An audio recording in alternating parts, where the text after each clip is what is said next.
इस संवाद को मैं चाहता हूं कि देश के लिए कोई दिशा बनाने वाला, दिशा स्थापित करने वाला बन जाए। इस दृष्टि से मैं कुछ तथ्य आपके बीच रखना चाहता हूं। हमारे भारत की शिक्षा व्यवस्था के बारे में एक बार अंग्रेजों ने बहुत गंभीर और खराब टिप्पणी की थी। सन 1931 में महात्मा गांधी गोलमेज सम्मेलन में भाग लेने के लिए लंदन गए थे और अंग्रेजों की सरकार के साथ उनका वार्तालाप चल रहा था। अंग्रेजों की तरफ से जो गांधी जी से संवाद करने वाली टीम थी या उनका जो समूह था, उस समूह के जो बहुत प्रमुख लोगों में से एक, उन्होंने गांधी जी को एक बहुत खराब बात कही। उन्होंने ये कहा कि अगर अंग्रेज भारत नहीं आते तो भारत की शिक्षा व्यवस्था तो कभी भी बन नहीं पाती। गांधी जी ने इसका विरोध किया और उन्होंने कहा कि अगर अंग्रेज नहीं आते तो भारत की शिक्षा व्यवस्था ज्यादा अच्छी होती, क्योंकि अंग्रेजों के आने के पहले की भारत की शिक्षा व्यवस्था बहुत ही उत्तम थी। ये गांधी जी ने कहा। तो अंग्रेज अधिकारियों ने गांधी जी से कहा कि आप ऐसा किस आधार पर कहते हैं? तो गांधी जी ने कहा कि मेरे देश को मैंने बहुत नज़दीक से देखा है, गांव-गांव में मैंने प्रवास किया है, वहाँ जो कुछ भी शिक्षा व्यवस्था के पुराने खंडहर दिखाई दे रहे हैं, उनके आधार पर मैं कह सकता हूँ कि भूतकाल में हमारी शिक्षा व्यवस्था बहुत अच्छी थी और बहुत मजबूत थी। उसी समय गांधी जी के साथ उन अंग्रेज अधिकारियों का विवाद हो गया और गांधी जी की गोलमेज यात्रा समाप्त होने के बाद अंग्रेज अधिकारियों ने अपनी तरफ से एक वक्तव्य जारी किया जो लंदन के सभी प्रमुख समाचार पत्रों में छपा और उसमें यह कहा गया कि गांधी जी को अपने देश की शिक्षा व्यवस्था के बारे में गर्व है, लेकिन उनके पास इस बात का कोई आधार और सबूत नहीं है कि भारत की शिक्षा व्यवस्था अंग्रेजों के आने के पहले कैसी थी। ये गांधी जी के पास कोई प्रमाण नहीं है, लिहाजा हम मानेंगे नहीं कि गांधी जी की बात सही है। और इस तरह से उस पर एक बहस चल पड़ी। भारत लौटने के बाद महात्मा गांधी ने उस बहस को बंद नहीं किया और लगातार उसको जिंदा रखा। गांधी जी के जो बहुत नजदीकी लोगों में से काम करने वाले एक व्यक्ति जो इस समय भी जीवित हैं और जो भारत के बहुत प्रमुख इतिहासकारों में माने जाते हैं, उनका नाम है प्रोफेसर धर्मपाल। जब भारत आजाद हो गया 15 अगस्त 1947 को, तो प्रोफेसर धर्मपाल जो गांधी जी के साथ भारत छोड़ो आंदोलन में शामिल हुए थे, उन्होंने गांधी जी को पूछा कि अच्छा अब मेरा काम क्या है? आज़ादी आ गई, सरकार बन गई, अब बताइए मेरा काम क्या है? तो गांधी जी ने कहा कि देखो, मैं 1931 में गोलमेज सम्मेलन में लंदन गया था। उस समय अंग्रेज अधिकारियों ने मुझे ये कहा था कि भारत में अंग्रेज अगर नहीं आते तो भारत की शिक्षा व्यवस्था तो कुछ भी नहीं होती। मुझे ये बात सही नहीं लगती, लेकिन मेरे पास इसको साबित करने के लिए कोई प्रमाण नहीं है। मैं तुमसे उम्मीद रखता हूं कि तुम भारत की शिक्षा व्यवस्था के बारे में जितने भी संभव हों प्रमाण इकट्ठे करो, दस्तावेज इकट्ठे करो, तथ्य इकट्ठे करो और उसके आधार पर ये सत्य साबित करो कि अंग्रेजों से आने के पहले की भारत की शिक्षा व्यवस्था कैसी थी। धर्मपाल जी ने गांधी जी के इस वाक्य को या गांधी जी के इस कथन को अपने जीवन का उद्देश्य बना लिया और वो भारत छोड़कर लंदन चले गए। लंदन के बाद दुनिया के कई देशों में घूमते रहे, फ्रांस में रहे, जर्मनी में रहे, यूरोप के देशों में 40 साल उन्होंने अध्ययन और अध्यापन किया। बहुत समय तक वो पढ़ाते रहे, जीविका चलाने के लिए, कुछ पैसा बनाने के लिए, लेकिन मूल उद्देश्य ये था कि भारतीय शिक्षा व्यवस्था कैसी थी अंग्रेजों के आने के पहले, उसके प्रमाण एकत्रित करना, दस्तावेज एकत्रित करना और उनके आधार पर कोई अधिकार पूर्वक बात कहना। श्री धर्मपाल जी के 40 साल के अथक प्रयासों से कुछ हजार दस्तावेज मिले जो अलग अलग स्थानों से उन्होंने लिए। उनका एक साथ जब बैठकर विश्लेषण किया तो पता चला कि अंग्रेजों के आने के पहले की शिक्षा व्यवस्था बहुत ही अच्छी थी। अभी थोड़े दिन पहले हमारे देश में एक घटना घटित हुई, वो इससे बहुत जुड़ी हुई है जो मैं कहने जा रहा हूं। हमारे देश के जो वर्तमान प्रधानमंत्री हैं डॉक्टर मनमोहन सिंह, ये थोड़े दिन पहले ऑक्सफोर्ड विश्वविद्यालय में गए थे और इनको ऑक्सफोर्ड विश्वविद्यालय ने मानद डॉक्टरेट की उपाधि दी थी। जिस दिन ये समारोह आयोजित हुआ था उस दिन मैंने उसका लाइव टेलीकास्ट देखा था, सीधा प्रसारण। और उस सीधे प्रसारण में लगभग मैं 2-2.5 घंटे बैठा रहा टीवी के सामने, देखता रहा कि क्या क्या हो रहा है। उस कार्यक्रम में 40 मिनट का तो व्याख्यान हुआ डॉक्टर मनमोहन सिंह का, और उसके अलावा कुछ दूसरी औपचारिकताएं हुई। मनमोहन सिंह जी ने जो व्याख्यान दिया इस ऑक्सफोर्ड विश्वविद्यालय के पदवी ग्रहण समारोह में, वो बहुत ही तकलीफ देने वाला था और किसी भी स्वाभिमानी भारतीय नागरिक को नीचा दिखाने वाला था। उन्होंने अपने व्याख्यान की शुरुआत ही यहाँ से की कि हम अंग्रेजों के बहुत आभारी हैं जो उन्होंने भारत में आकर अपनी सरकार बनाई। हम अंग्रेजों के बहुत आभारी हैं जो उन्होंने भारत में आकर शिक्षा व्यवस्था दी। हम अंग्रेजों के बहुत आभारी हैं जो उन्होंने भारत में आकर न्याय व्यवस्था स्थापित की। हम अंग्रेजों के बहुत आभारी हैं कि उन्होंने भारतीय लोगों को विज्ञान सिखाया। हम अंग्रेजों के बहुत आभारी हैं कि उन्होंने भारतीय नागरिकों को विज्ञान और तकनीकी का अंतर समझाया। हम अंग्रेजों के बहुत आभारी हैं कि उन्होंने अंग्रेजी भाषा हमें बताई। और ऐसा ही वो 40 मिनट बोलते रहे। अगले दिन क्या हुआ, लंदन के सभी समाचार पत्रों में हमारे भारत के प्रधानमंत्री डॉक्टर मनमोहन सिंह का ये वक्तव्य छपा, और इस वक्तव्य के साथ सभी समाचार पत्रों में संपादकीय टिप्पणी भी छपी। और ज्यादातर समाचार पत्रों के संपादकीय में ये लिखा गया कि हमारे देश के एक पूर्व प्रधानमंत्री विंस्टन चर्चिल ने सन 1945 में भारत के बारे में ये कह दिया था कि ये देश आजाद होने लायक देश नहीं है। और भारत के प्रधानमंत्री डॉक्टर मनमोहन सिंह ने कल लंदन में व्याख्यान देकर ये सिद्ध कर दिया कि भारत आजादी के इतने साल के बाद भी अभी मानसिक रूप से गुलाम है। जिस देश का प्रधानमंत्री अभी भी अंग्रेजों के गुणगान करता हो, उस देश की प्रजा की मानसिक गुलामी की स्थिति क्या होगी इसका अंदाजा हम लगा सकते हैं, वगैरह वगैरह। खूब लंबी संपादकीय टिप्पणी उस पर की गई। मेरे कुछ दोस्तों ने वो संपादकीय टिप्पणियां अलग अलग अखबारों से काट कर भेज दिया। उसके बाद मैंने डॉक्टर मनमोहन सिंह के लिए एक पत्र लिखा जो लगभग 250 पेज का है। वो पत्र नहीं, एक किताब हो गई। और मैंने उनसे कहा कि हमें बड़ी शर्म आती है कि आप भारत के प्रधानमंत्री हैं जो भारत के बारे में कुछ भी नहीं जानते। हमें शर्म आती है कि आप भारत के ऐसे प्रधानमंत्री हैं जिन्होंने भारतीयता का कुछ समझने की भी जीवन में कोशिश नहीं की है।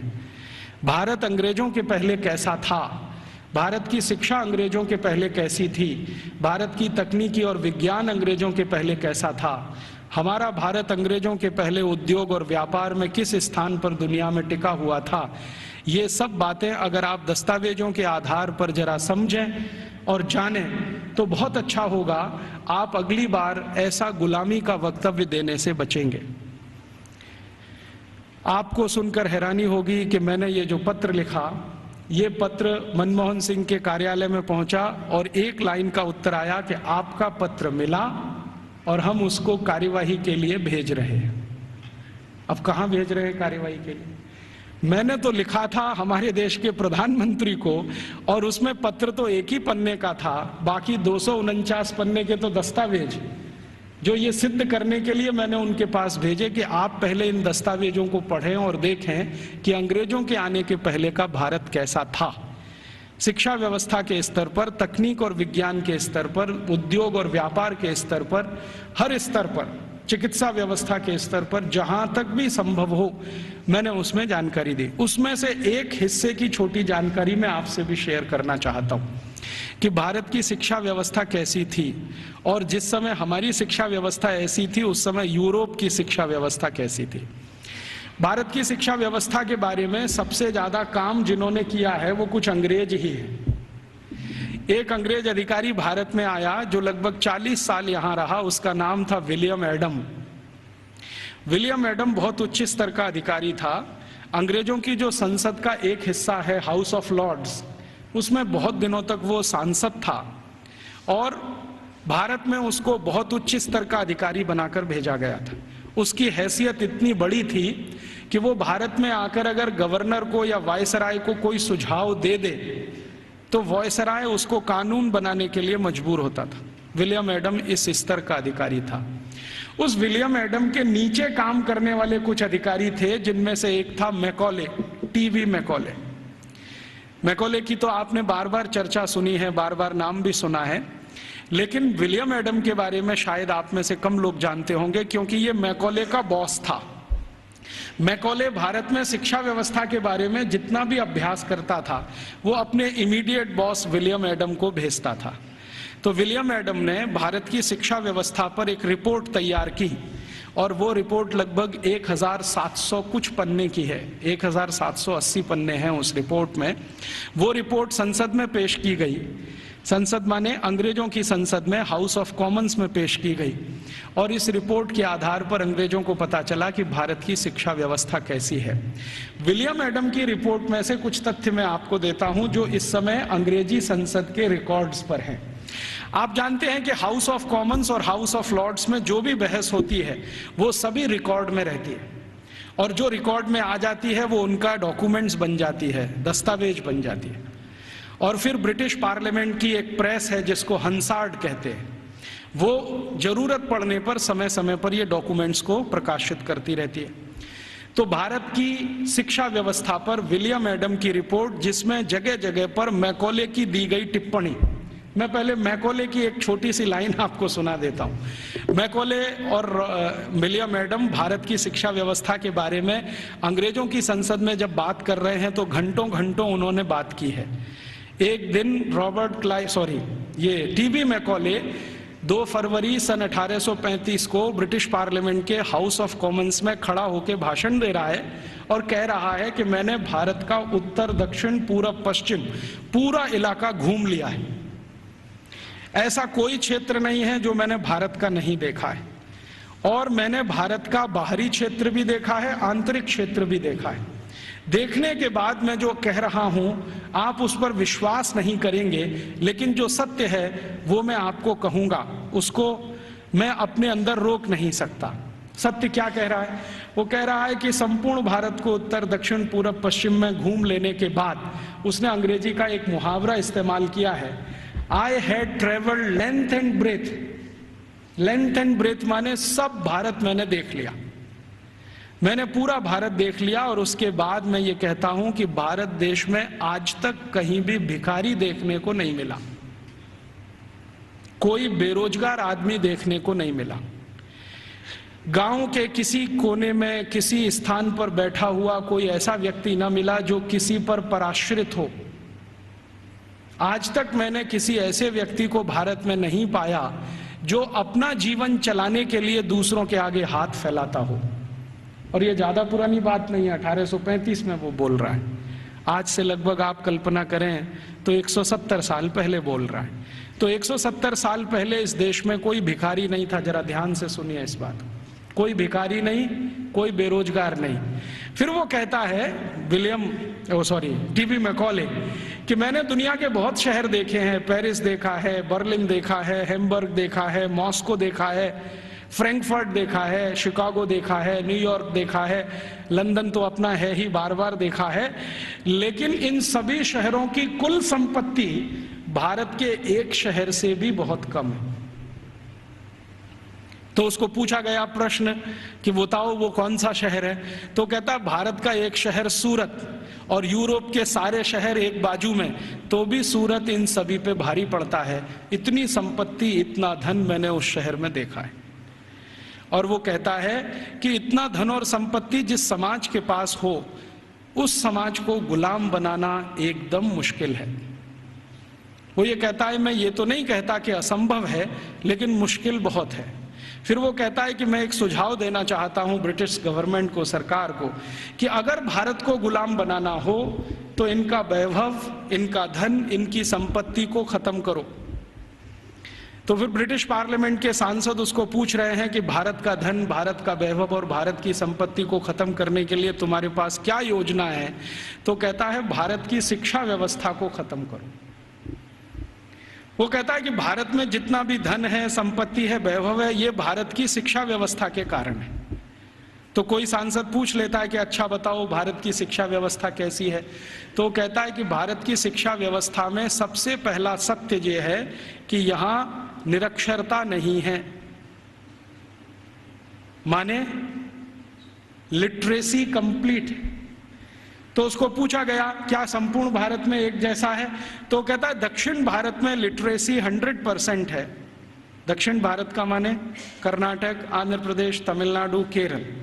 तो कहता है दक्षिण में तो 100% है, पश्चिम भारत में 98% है, 98% है, उत्तर भारत में लगभग 82% के आसपास है, मध्य भारत और बचे हुए भारत में लगभग 87% के आसपास है। तो मैं कह सकता हूं कि लगभग भारत साक्षर है। उसी समय एक दूसरा सांसद खड़ा होकर पूछता है कि अच्छा आप ये बता सकते हैं कि इंग्लैंड की स्थिति क्या है।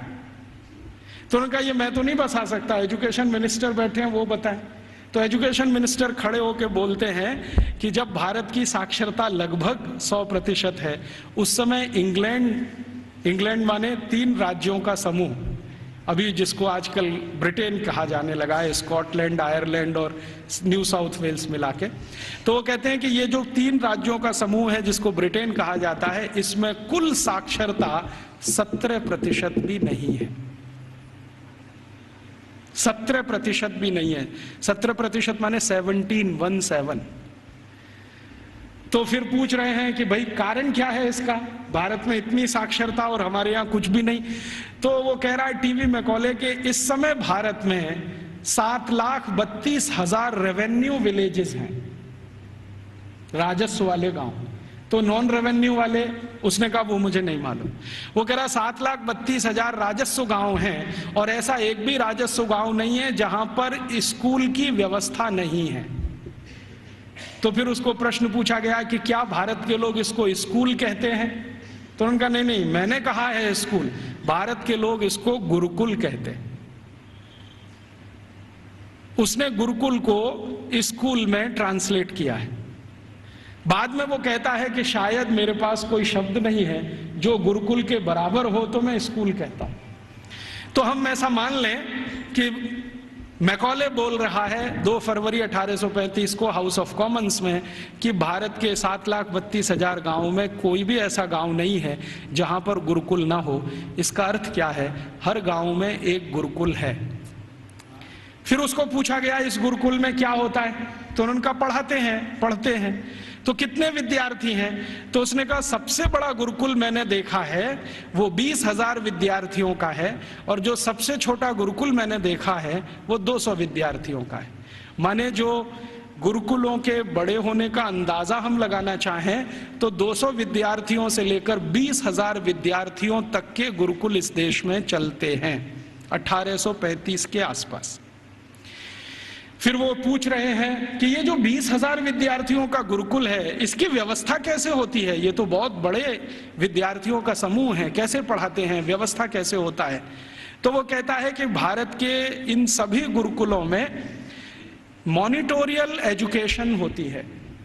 मॉनिटोरियल एजुकेशन का मतलब हम सब समझते हैं कि आचार्य ने किसी विद्यार्थी वर्ग को तैयार किया, मान लीजिए उसमें 50 विद्यार्थी, अब वो 50 विद्यार्थी अपने से नीचे वालों को पढ़ाएंगे और वो 50 विद्यार्थियों ने जिनको पढ़ाया वो उनसे अपने नीचे वालों को पढ़ाएंगे।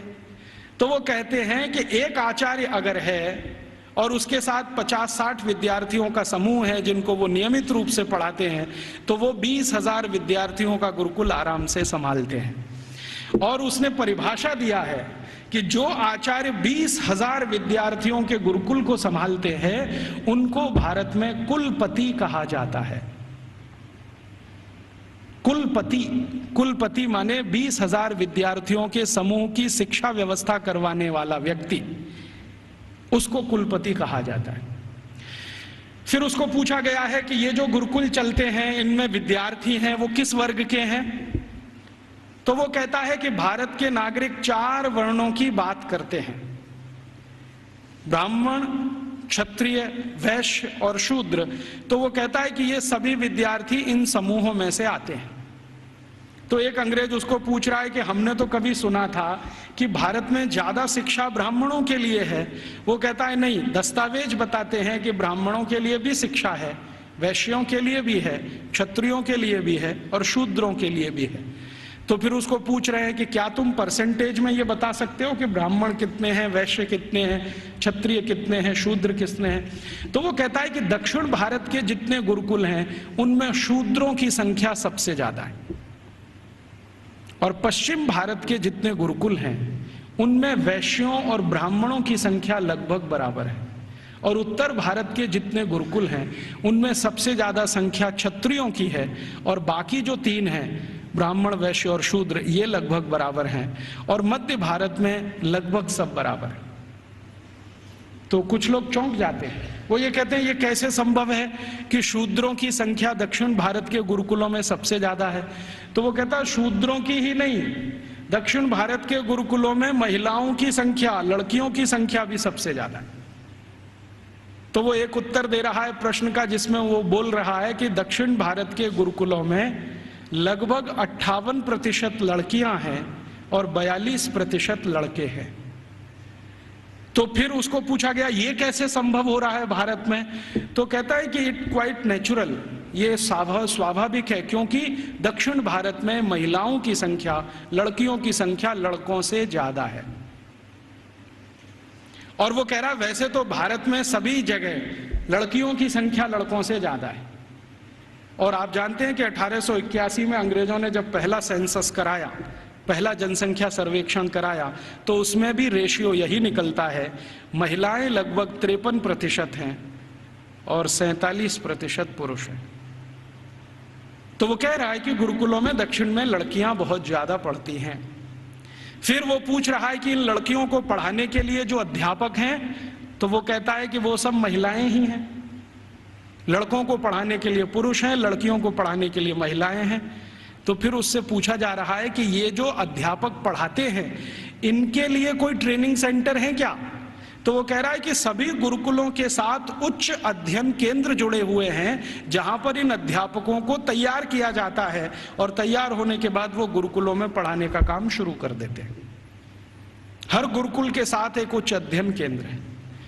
फिर उसके साथ पूछा जा रहा है कि अच्छा ये बताओ भारत के इन स्कूलों में, माफ करो गुरुकुलों में क्या विषय पढ़ाए जाते हैं। तो वो गिना रहा है कि 18 विषय पढ़ाए जाते हैं, 18 विषय पढ़ाए जाते हैं।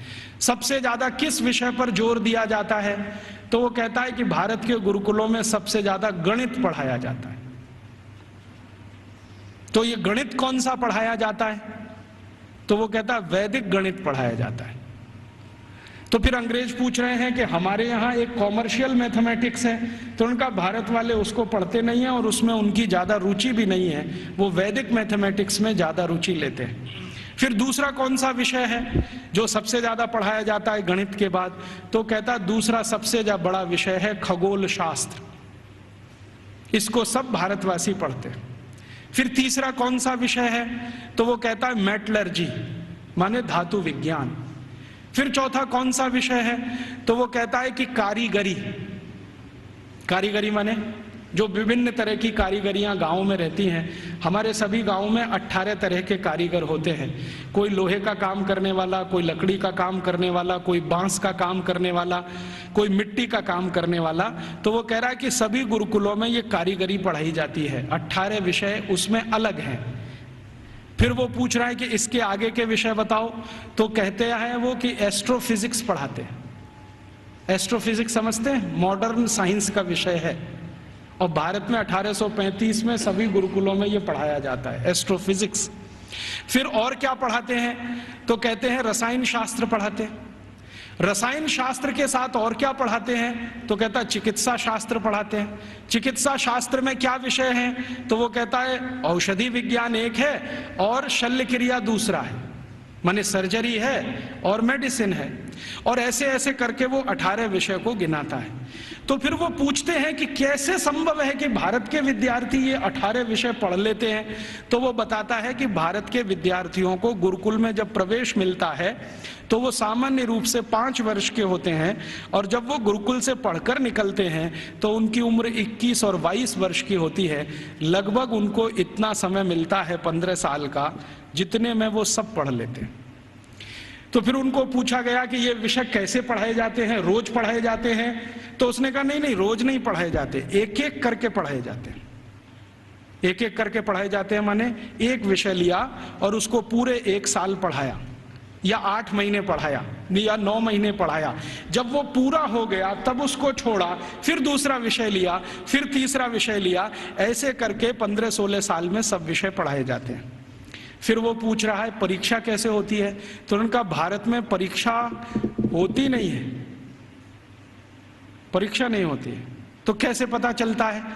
वो पूछ रहे हैं बहुत सारे एमपीज की इवैल्यूएशन का तरीका क्या है।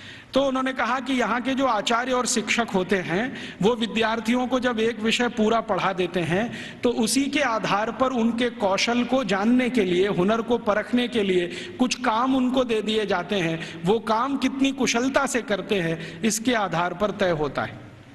ये नहीं है कि क्लासरूम में बैठकर 3 घंटे का कोई क्वेश्चन पेपर सॉल्व कर रहे हैं, क्लासरूम में रट लिया है और आंसर शीट पर वॉमिटिंग कर रहे हैं। ऐसा नहीं है भारत में। उसने मजाक में कहा है लेकिन ये गंभीर है समझने के लिए। तो उसको पूछा गया है कि अच्छा आप जरा बताओ कि हमारी इंग्लैंड की स्थिति क्या है, अगर ऐसी शिक्षा भारत में है तो इंग्लैंड में। तो कहता है जी इंग्लैंड में तो अभी 17% ही साक्षरता नहीं है। और वो कह रहा है कि जब भारत में 7,32,000 गुरुकुल है तो पूरे इंग्लैंड में कुल मिलाकर 240 भी स्कूल नहीं है, और जो स्कूल हैं उनमें गणित पढ़ाना तो किसी को नहीं आता है। वो एक ही विषय पढ़ाते हैं और वो है बाइबल, और कुछ पढ़ाने को इनको नहीं है। मुझे थोड़ा इंटरेस्ट आया विलियम एडम की रिपोर्ट पढ़ने के बाद, तो मैंने इंग्लैंड के पिछले 400 साल के इतिहास के दस्तावेज इकट्ठे किए। तो पता चला कि इंग्लैंड में 16वीं शताब्दी तक तो कोई भी स्कूल नहीं था। आप जरा ध्यान से सुनना इन बातों। 16वीं शताब्दी तक तो कोई स्कूल नहीं था। ईस्ट इंडिया कंपनी जब भारत आई है तब उनके यहाँ एक स्कूल खुला था, चर्च के पिछवाड़े में, गैरेज में। गैरेज समझते हैं, जहां गाड़ियां खड़ी की जाती हैं। एक गैरेज हुआ करता था जो मुश्किल से 15-20 फीट लंबा, 15-20 फीट चौड़ा, लंदन के एक चर्च में। ये लंदन में आप कभी जाएं तो उनका जो स्क्वायर है जहां पर उनकी पार्लियामेंट है उसके बगल में वो चर्च आज भी है। तो उसकी पीछे के हिस्से में एक छोटे से में स्कूल खुला था जो उनको पढ़ाता था बाइबल। तो बाइबल पढ़ाने वाले स्कूल उनके यहाँ शुरू हुए, उसके पहले तो कोई स्कूल ही नहीं था।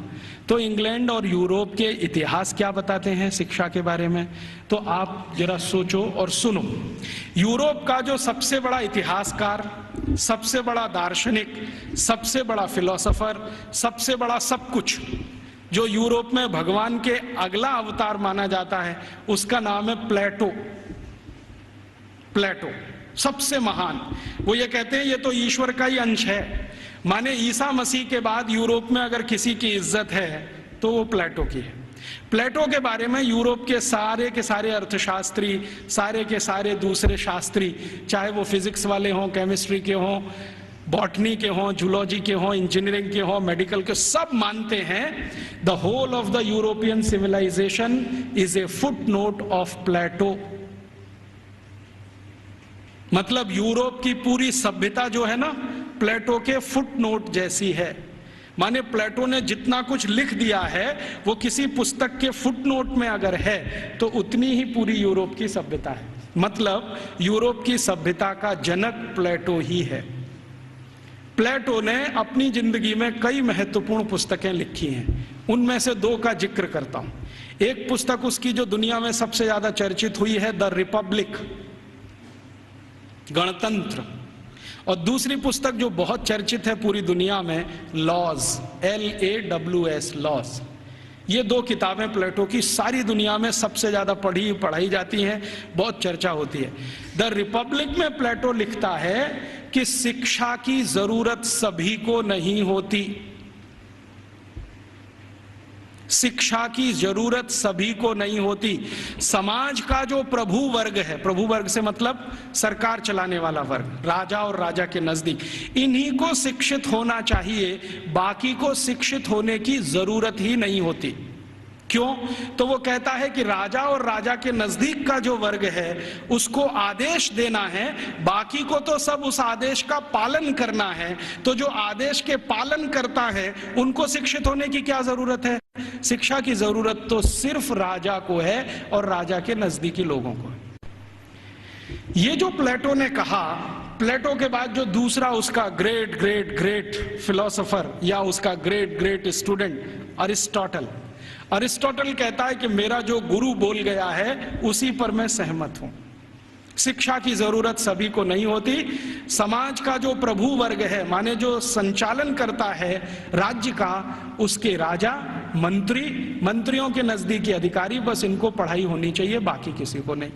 अरिस्टोटल के बाद जितने भी फिलोसोफर आए हैं और लेटेस्ट रूसो, देकार्ते, लेविनिज, ये सब अपनी अपनी किताबों में लिख रहे हैं शिक्षा की जरूरत किसी को नहीं होती। अगर जरूरत है तो थोड़ा राजा को है। माने यूरोप में प्लेटो के समय से चली हुई विचारधारा आज 18वीं शताब्दी के सभी दार्शनिकों तक सतत चली आई है। शिक्षा सबके लिए नहीं है, सिर्फ राजा के लिए और प्रजा के लिए। प्रजा को जरूरत नहीं है शिक्षा की, राजा के नजदीकी लोगों को जरूरत है। तो फिर यह शिक्षा कैसे पूर्ति की जाए? तो प्लेटो लिखता है रिपब्लिक पुस्तक में ही कि राजा को अगर अपने बच्चों को शिक्षा दिलवानी है या खुद को शिक्षा लेनी है या उसके मंत्रियों को शिक्षा दिलवानी है तो इसके लिए स्कूल नहीं चाहिए। कोई शिक्षक को पकड़ लाइए, राजा को महल में आके पढ़ा देगा। कोई शिक्षक को पकड़ लाइए, राजा के बच्चों को उसके घर में पढ़ा देगा। कोई शिक्षक को पकड़ लाइए, मंत्रियों को वहां पढ़ा देगा। स्कूल की क्या जरूरत है? तो फिर प्लेटो को कई बार पूछे जाने वाले प्रश्नों में से एक है कि स्कूल क्यों नहीं चाहिए? तो कहता है ये फालतू का खर्चा है। वो ये कहता है स्कूल बनाने से अच्छा है एक बनाओ ऐसा स्थान जहां पर मनोरंजन हो सके। स्कूल की क्या जरूरत है? घर में आके कोई पढ़ा देगा, क्या जरूरत है स्कूल की? तो इसलिए इंग्लैंड में, इंग्लैंड के पड़ोसी फ्रांस में, जर्मनी में, स्वीडन में, स्विट्जरलैंड में 16वीं 17वीं शताब्दी तक एक भी स्कूल नहीं खोला गया। बाद में क्या हुआ, क्रिश्चियनिटी का असर जैसे जैसे बढ़ा यूरोप में, आप जानते हैं कि क्रिश्चियनिटी यूरोप में 2000 साल पहले ही आई है। उसके पहले यूरोप क्रिश्चियन नहीं था।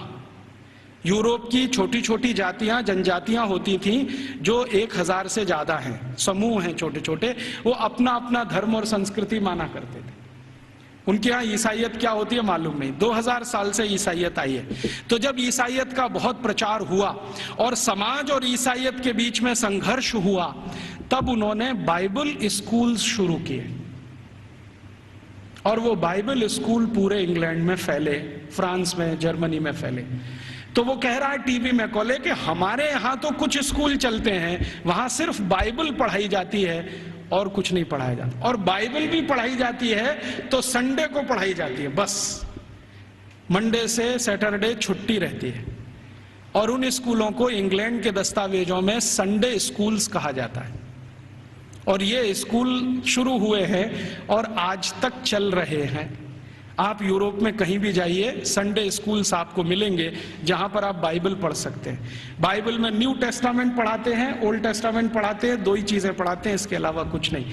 गणित क्या होता है, फिजिक्स क्या होती है, केमिस्ट्री क्या होती है, मेटलर्जी क्या होती है, सर्जरी क्या होती है, मेडिसिन साइंस, ये कुछ उनको 18वीं शताब्दी तक मालूम नहीं है। ऐसा गरीब देश है इंग्लैंड और उनकी ऐसी शिक्षा व्यवस्था है। जो उनका पहला स्कूल खुला है जिसमें मुश्किल से 250 स्क्वायर फीट की जगह है, उसमें उन्होंने पहली ही बार में 250 विद्यार्थी ले लिए। अब 250 स्क्वायर फीट में 250 विद्यार्थी कैसे बैठते होंगे, कल्पना कर लो आप, कितना स्पेस होगा उनके पास। एक शब्द इस्तेमाल होता है अंग्रेजों के यहां, ब्रीदिंग स्पेस। ब्रीदिंग स्पेस भी नहीं है। वो कह रहा है मैकॉले कि हमारे तो बाइबल स्कूलों में ब्रीदिंग स्पेस भी नहीं है, माने हर विद्यार्थी को घिचपिच में बैठना पड़ता है, जगह नहीं है उनके पास। लेकिन भारत के एक एक गुरुकुल तो 5-5 हेक्टेयर में बने हुए हैं। 1 हेक्टेयर में लगभग 5 एकड़ होते हैं, 25 एकड़ में गुरुकुल बने हुए हैं। और वो कह रहा है कि भारत के बहुत सारे गुरुकुल रेजिडेंशियल हैं, जहां पर विद्यार्थियों को रहने और खाने की व्यवस्था है, और कुछ गुरुकुल ऐसे हैं जो डे स्कूल की तरह से चलते हैं। विद्यार्थी सुबह आते हैं, शाम को पढ़ के अपने घर वापस जाते हैं। फिर उसको पूछा जाता है कि भारत के विद्यार्थियों को ये सारी की सारी जो शिक्षा दी जाती है, इसका कोई वर्गीकरण है, क्लासिफिकेशन है? तो वो बहुत सुंदर उत्तर दे रहा है, जो हमें इस पे रिसर्च आज जरूरी है करना। वो ये कह रहा है कि भारत के विद्यार्थियों को 2 चीजें पढ़ाई जा रही है, एक तो शिक्षा है, दूसरी विद्या है। अब वो कहता है कि मुझे समझ में नहीं आता शिक्षा कौन सी है, विद्या कौन सी है। लेकिन मैं जितने भी गुरुकुलों में गया हूं, पूछता हूं क्या पढ़ते हो, तो कुछ विद्यार्थी कहते हैं हम शिक्षा ले रहे हैं, कुछ कहते हैं हम विद्या ले रहे हैं। ये विद्या क्या है, शिक्षा क्या है, मुझे समझ में नहीं आता, लेकिन ये हर गुरुकुल में मुझे सुनाई देता है। हमको समझना चाहिए कि शिक्षा और विद्या ये 2 अलग चीजें होती हैं। आज के समय में हमने इन दोनों का खिचड़ी बना दिया है, और ऐसा खिचड़ी बना दिया है कि उसमें से चावल और मूंग की दाल को बीन पाना ही बड़ा मुश्किल हो गया है। नाम सब है विद्यालय और काम कर रहे हैं शिक्षालय का, है कि नहीं? कोई भी विद्यालय ले लो, 1 2 3 नाम विद्यालय, विद्यालय, महाविद्यालय, ये विद्यालय, काम सब शिक्षालय का कर रहे हैं, नाम विद्यालय रखा हुआ है। ऐसा घालमेल कर दिया। शायद ये मैकॉले का असर है, क्योंकि मैकॉले को शिक्षा और विद्या में अंतर नहीं मालूम था, हमें भी नहीं मालूम है। हम जानते नहीं है कि विद्या क्या होती है और शिक्षा क्या होती है। विद्या जो है ना, अपनी जिंदगी को अध्यात्म के रास्ते पर ले जाने वाली, अपने जीवन को ऊंचा उठाने वाली, आत्मा का परमात्मा से मेल कराने वाली, मनुष्य शरीर छूटने के बाद हमारी आत्मा परमात्मा से मिल जाए, इन सब बातों को सिखाने वाली, धर्म क्या है, अधर्म क्या है, न्याय क्या है, अन्याय क्या है, श्रेय क्या है, अश्रेय क्या है, छोड़ने वाला क्या है, ग्रहण करने लायक क्या है, ये सब ज्ञान देने वाली या विवेक देने वाली ये तो है विद्याएं। और बाकी हमने मैथमेटिक्स पढ़ लिया, हमने केमिस्ट्री पढ़ ली, हमने ये फिजिक्स पढ़ लिया, हमने ये कॉमर्स सीख लिया, हमने वो, ये है सब शिक्षा। तो कह रहा है कि भारत के सभी गुरुकुलों में विद्या है और शिक्षा है, लेकिन वो उसको इतना समझ में आ गया है कि ये जो विद्या है वो शिक्षा से ऊंची है। इसलिए भारत में गुरुकुल में जाने वाला सभी अपने को विद्यार्थी कहता है, शिक्षार्थी कोई नहीं कहता अपने को, क्योंकि मूल जो वो सीखने आया है वो कुछ और सीखने आया है। खाली गणित सीखने नहीं आया है, या खाली कॉमर्स सीखने नहीं आया, या खाली मेटलर्जी सीखने नहीं आया, विद्या सीखने आया। इसलिए विद्यार्थी कहलाना वो पसंद करता है अपने आप को। और वो कहता है कि जितनी ऊंची कल्पना भारत में है विद्या और शिक्षा की, हम तो उसके दूर दूर कहीं नजदीक तक नहीं है। फिर उसको पूछा जाता है कि अच्छा ये बताओ कि भारत में हायर स्टडीज सेंटर हैं क्या? तो कहता हाँ हैं। कितने हैं? तो संख्या गिना रहा है 15,800 कुछ। हायर स्टडीज सेंटर का मतलब क्या है? हायर स्टडीज सेंटर का माने विश्वविद्यालय। उनकी जो परिभाषा है ना, उस परिभाषा में विश्वविद्यालय, हायर स्टडीज सेंटर। हमने तो कुछ 2-4 नाम सुने हैं, एक नालंदा का हुआ करता था, एक तक्षशिला का हुआ करता था, लेकिन 1835 में मैकॉले बोल रहा है अपने पार्लियामेंट में कि 15,800 कुछ विद्यालय, सॉरी विश्वविद्यालय। और वो ये कह रहा है कि ये जितने भी विश्वविद्यालय हैं ये किसी एक विषय के निपुण हैं, कोई एक विषय। जैसे वो नाम लिख के बता रहा है, मेरे पास ये सब नाम है 15,800, और उसकी सीडी है। अगर एलसीडी प्रोजेक्टर हो तो मैं आपको दिखा सकता था। लैपटॉप मेरे पास अभी है, उसमें सब फीड किया हुआ है। एक विद्यालय है, माफ करिए, विश्वविद्यालय है अमरावती विश्वविद्यालय। अमरावती विश्वविद्यालय मशहूर है किस बात के लिए? वो मेटलर्जी के लिए मशहूर है, धातु विज्ञान सिखाया जाता है। और पूरा विश्वविद्यालय धातु विज्ञानियों से भरा हुआ है। और धातु विज्ञान कई तरह का है, जैसे कच्चे लोहे से फौलाद बनाना, जैसे जमीन में से लोहा तांबा लोहा तांबा सिल्वर माने चांदी और सोना, ये जो दूसरी दूसरी बेशकीमती धातुएं निकलती हैं, इनका एक्सट्रैक्शन कैसे किया जाए ये सिखाने वाला। माने आज जो हमारे यहाँ आईआईटीज में सिखाया जाता ना मेटलर्जी में, वही वहां उस समय यूनिवर्सिटीज में सिखाया जाता। फिर वो कह रहा है एक विश्वविद्यालय में गया था, कांगड़ा विश्वविद्यालय, कांगड़ा माने हिमाचल, तो वो किसके लिए मशहूर है? तो कह रहा है ये सर्जरी के लिए मशहूर है। तो उसको पूछा जा रहा है कि किस तरह की सर्जरी होती है, तो कहता है जी हम सोच नहीं सकते वैसी सर्जरी होती है। और उसको उसने शब्द दिया है जिसको आज के इक्विवेलेंट अगर मैं कहूं तो राइनोप्लास्टी।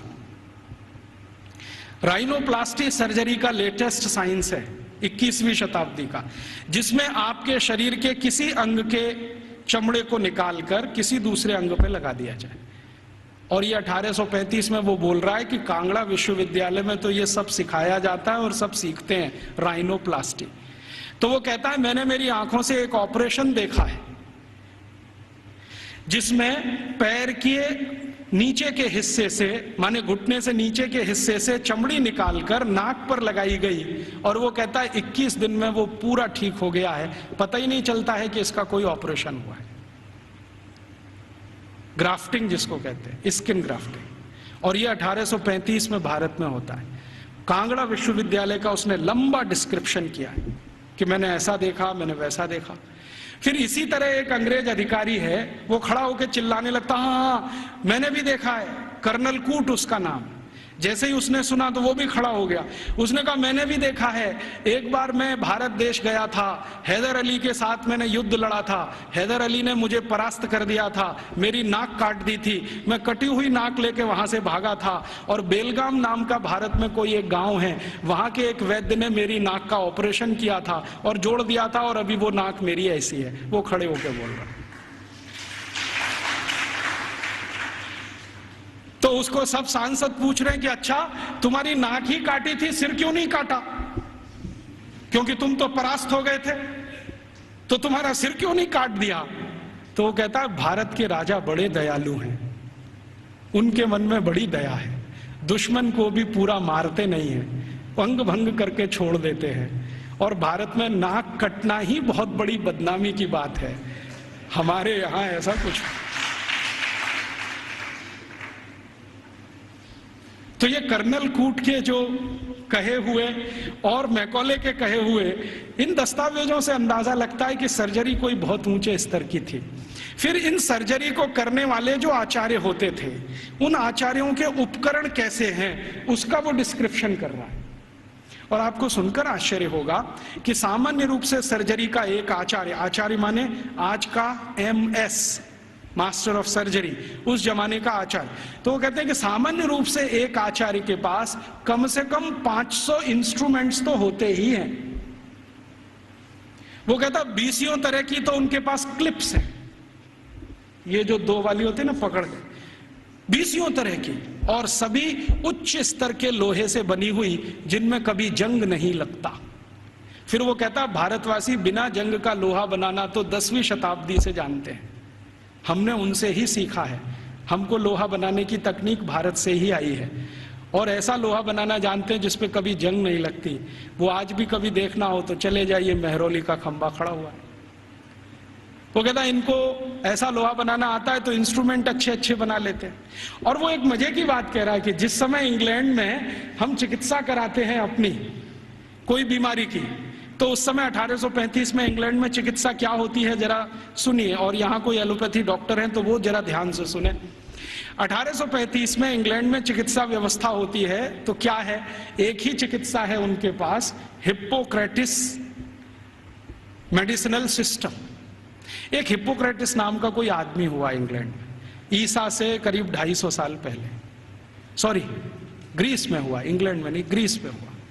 तो उसने कुछ सिद्धांत दिए हैं, वही सिद्धांत एलोपैथी का मूल आधार है, सारे के सारे सिद्धांत। तो हिप्पोक्रेटिस क्या कहता है, वो कहता है शरीर में कोई भी बीमारी घुस गई तो उसका एक ही कारण है कि रक्त आपका दूषित हो गया है, कोई भी बीमारी हो, सर्दी हो गई, जुकाम हो गया, बुखार आ गया, खांसी हो गई, आपको डायरिया हो गया, डिसेंट्री हो गई, लंग इन्फेक्शन, कुछ भी हो गया, तो हिप्पोक्रेटिस एक ही बात में डायग्नोसिस देता है कि आपका रक्त दूषित है।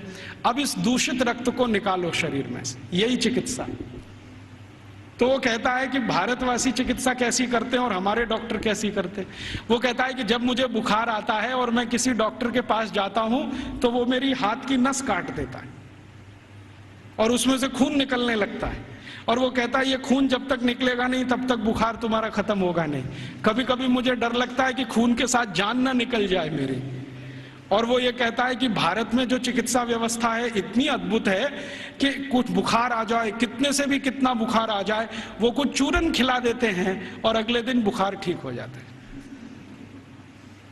अच्छा, ये जो कहानी उसने कही है, ये कहानी जॉर्ज वॉशिंगटन ने भी कही है। आप जानते हैं जॉर्ज वॉशिंगटन अमेरिका के राष्ट्रपति, और बल्कि पहले राष्ट्रपति, सबसे पहले राष्ट्रपति, अमेरिका की आजादी के बाद सबसे पहले राष्ट्रपति जॉर्ज वॉशिंगटन। आपको मालूम है उनकी मृत्यु कैसे हुई?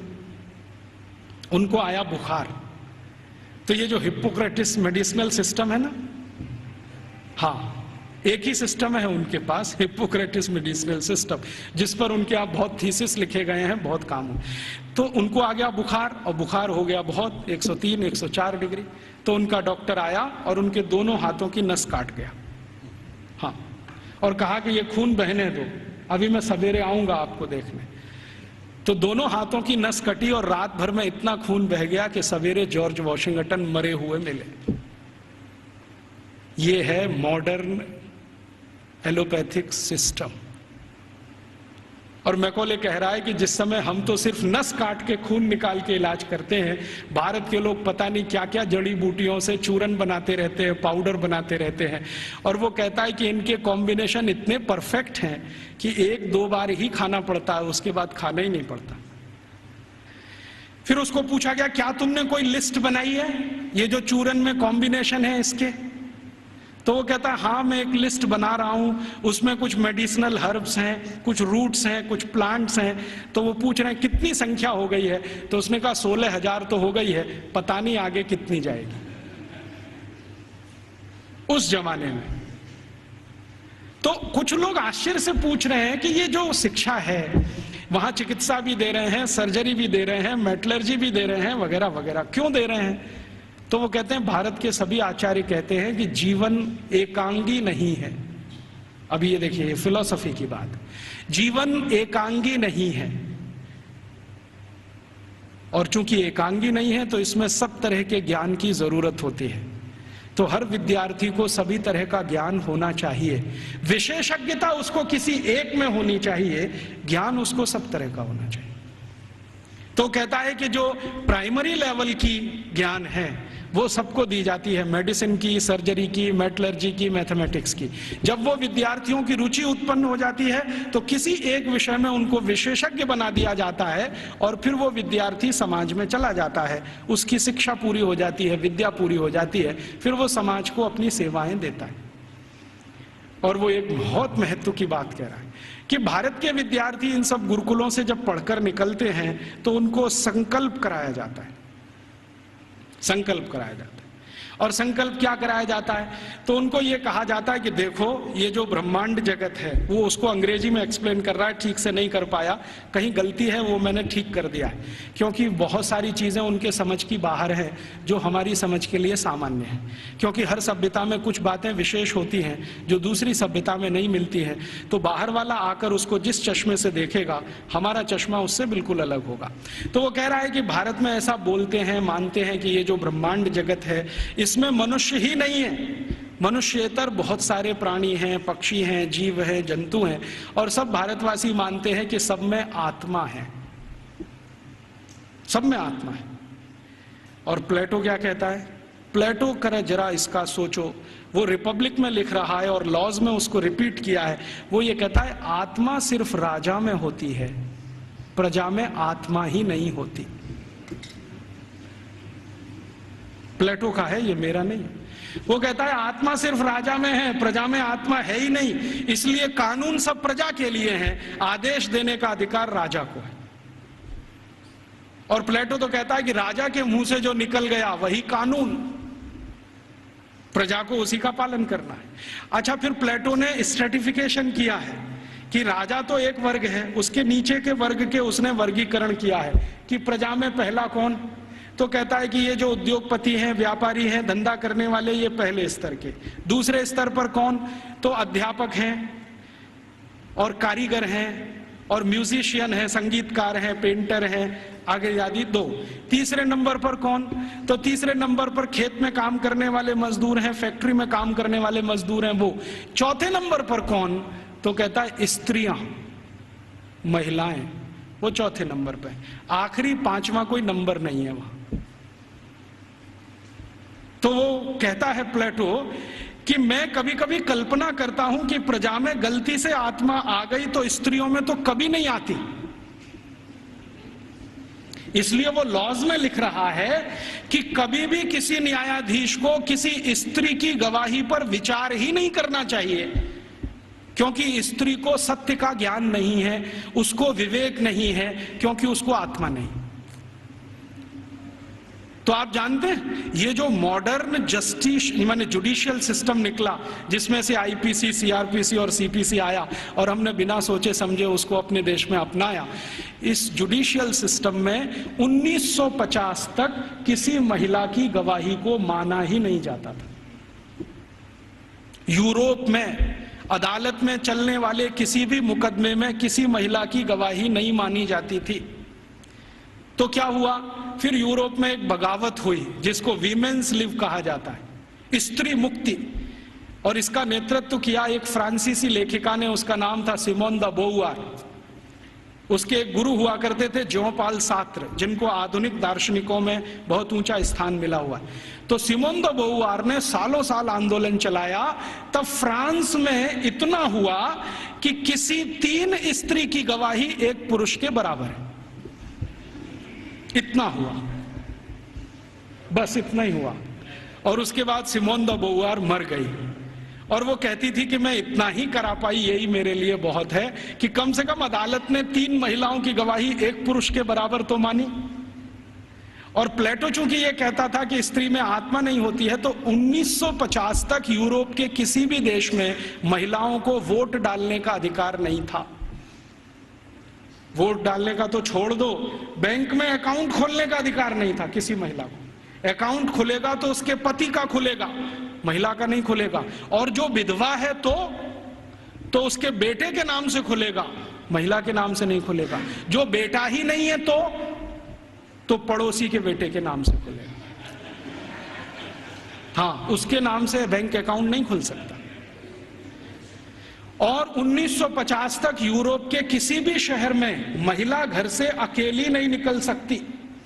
क्यों? आत्मा नहीं है तो पता नहीं कहां जाएगी। तो इसलिए उसके साथ में पुरुष का होना जरूरी है, वो चाहे 3 साल का ही क्यों ना हो। और प्लेटो ने लिख दिया ना स्त्री में आत्मा नहीं होती, तो सारे यूरोपियन दार्शनिकों ने कहा है कि स्त्री तो मेज कुर्सी जैसी होती है, जब तक इस्तेमाल करो अच्छी लगती है, नहीं लगती बाहर फेंक दो, दूसरी ले आओ। ये है उनकी फिलॉसफी। तो मैकॉले ये सब वर्णन कर रहा है कि हम तो सोच ही नहीं सकते हैं हमारे यहाँ महिलाएं गुरुकुल की आचार्य हो सकती है। वो कह रहा है भारत में आधे से ज्यादा गुरुकुलों की आचार्य महिलाएं, आधे से ज्यादा। और वो कह रहा है कि ये सिर्फ गुरुकुलों की नहीं, हायर स्टडीज सेंटर में भी यही है। तो उसको पूछा जा रहा है कि ये भारत में ऐसा कैसे हो गया, महिलाओं को इतनी शिक्षा मिल गई, इतनी ऊपर आ गई। तो वो कहते हैं भारत वाले बिल्कुल विचित्र हैं, ये कुछ और मानते हैं। हम मानते हैं कि स्त्री में आत्मा नहीं होती, भारत वाले कहते हैं कि स्त्री परमात्मा के सबसे नजदीक होती है, क्योंकि उसमें पुरुष से कुछ गुण ज्यादा होते हैं। हमारे सभी शास्त्रों में आप ये देख सकते हैं, चाहे ऋग्वेद में देखना हो तो देख लीजिए। ऋग्वेद के कई सूत्र ऐसे हैं जो ये बताते हैं कि स्त्री पुरुष से ऊंची है, क्योंकि उसमें ईश्वरीय गुण हैं। और आज की जो मॉडर्न साइंस है ना, इसने इसको दूसरे तरह से कहा है कि स्त्री में एक क्रोमोसोम ज्यादा होता है, वही सारा खेल खेलता है। पुरुष में नहीं है। स्त्री तय करती है कि बच्चा होगा या नहीं होगा, पुरुष में कोई दम नहीं है। तो ये आज की मॉडर्न साइंस कहती है। हमारी साइंस तो बहुत पहले कह चुकी है कि स्त्री ईश्वर के सबसे नजदीक है। हमारे कई शास्त्रों में ऐसे सूत्र हैं जो ये कहते हैं कि जब समाज को ये पता ना चले कि क्या करना क्या नहीं करना, तो स्त्रियों से पूछो, वो बताएंगी कि क्या करना। क्यों? क्योंकि उनको फंक्शनल नॉलेज सबसे ज्यादा होती है। फंक्शनल नॉलेज हम समझते हैं, जो क्रियात्मक ज्ञान है, जिससे कुछ हो जाता है, ऐसा ज्ञान उनको सबसे ज्यादा है। और फालतू ज्ञान पुरुषों को बहुत होता है। और उसका तमाशा देखना हो तो भारत की संसद को देख लो।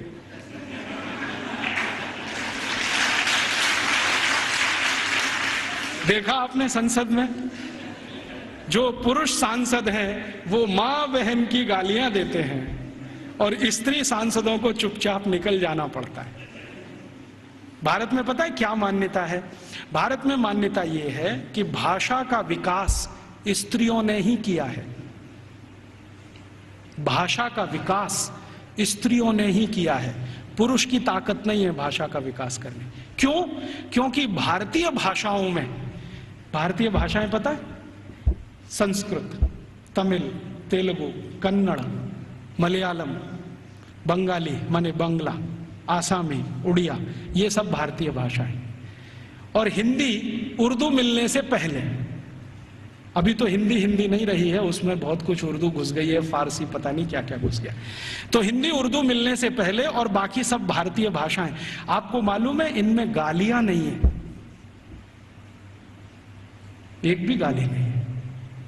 और गाली नहीं है तो यह सिद्ध करता है कि यह भाषा स्त्रियों ने ही रची है। हाँ, क्योंकि स्त्रियों में कितना भी गुस्सा हो, गाली नहीं निकलती उनके मुंह से, क्योंकि ईश्वरीय गुण है उनमें कुछ। तो मैकॉले कह रहा है कि भारत में स्त्री ईश्वर के नजदीक है, परमात्मा के नजदीक है। और वो एक सूत्र सुना रहा है, पता नहीं उसको कहां से मिल गया। वो कहता है भारत के लोग ऐसा कहते हैं कि स्त्री के बिना मोक्ष नहीं होता। और ये एक दिन मुझे भी अनुभव हुआ है। मैं दक्षिण भारत में गया था, एक गांव में व्याख्यान देने। वो गांव में एक मंदिर है, बड़ा मशहूर मंदिर है। मैंने सोचा मैं भी दर्शन करूं, तो पुजारी ने कहा आप अंदर नहीं जा सकते। मैं पूछा क्यों? कि आप ब्रह्मचारी हैं। मैं पूछा तो क्या हुआ, ब्रह्मचारी हूं, अंदर नहीं जा सकता। नहीं जा सकते। क्यों नहीं जा सकता? कि आप पवित्र नहीं है। मैं पूछा वो कैसे? उन्होंने कहा पवित्रता तो स्त्री के आने के बाद ही आती है। हाँ, और वो ब्रह्मचारी ने इतनी गंभीरता से कहा कि मैं देखने लगा उसका चेहरा, ये बोल क्या रहा है। तो उसने कहा कि स्त्री के जीवन में आने के बाद ही पुरुष पवित्र होता है, उसके पहले तो वो लंपट होता है।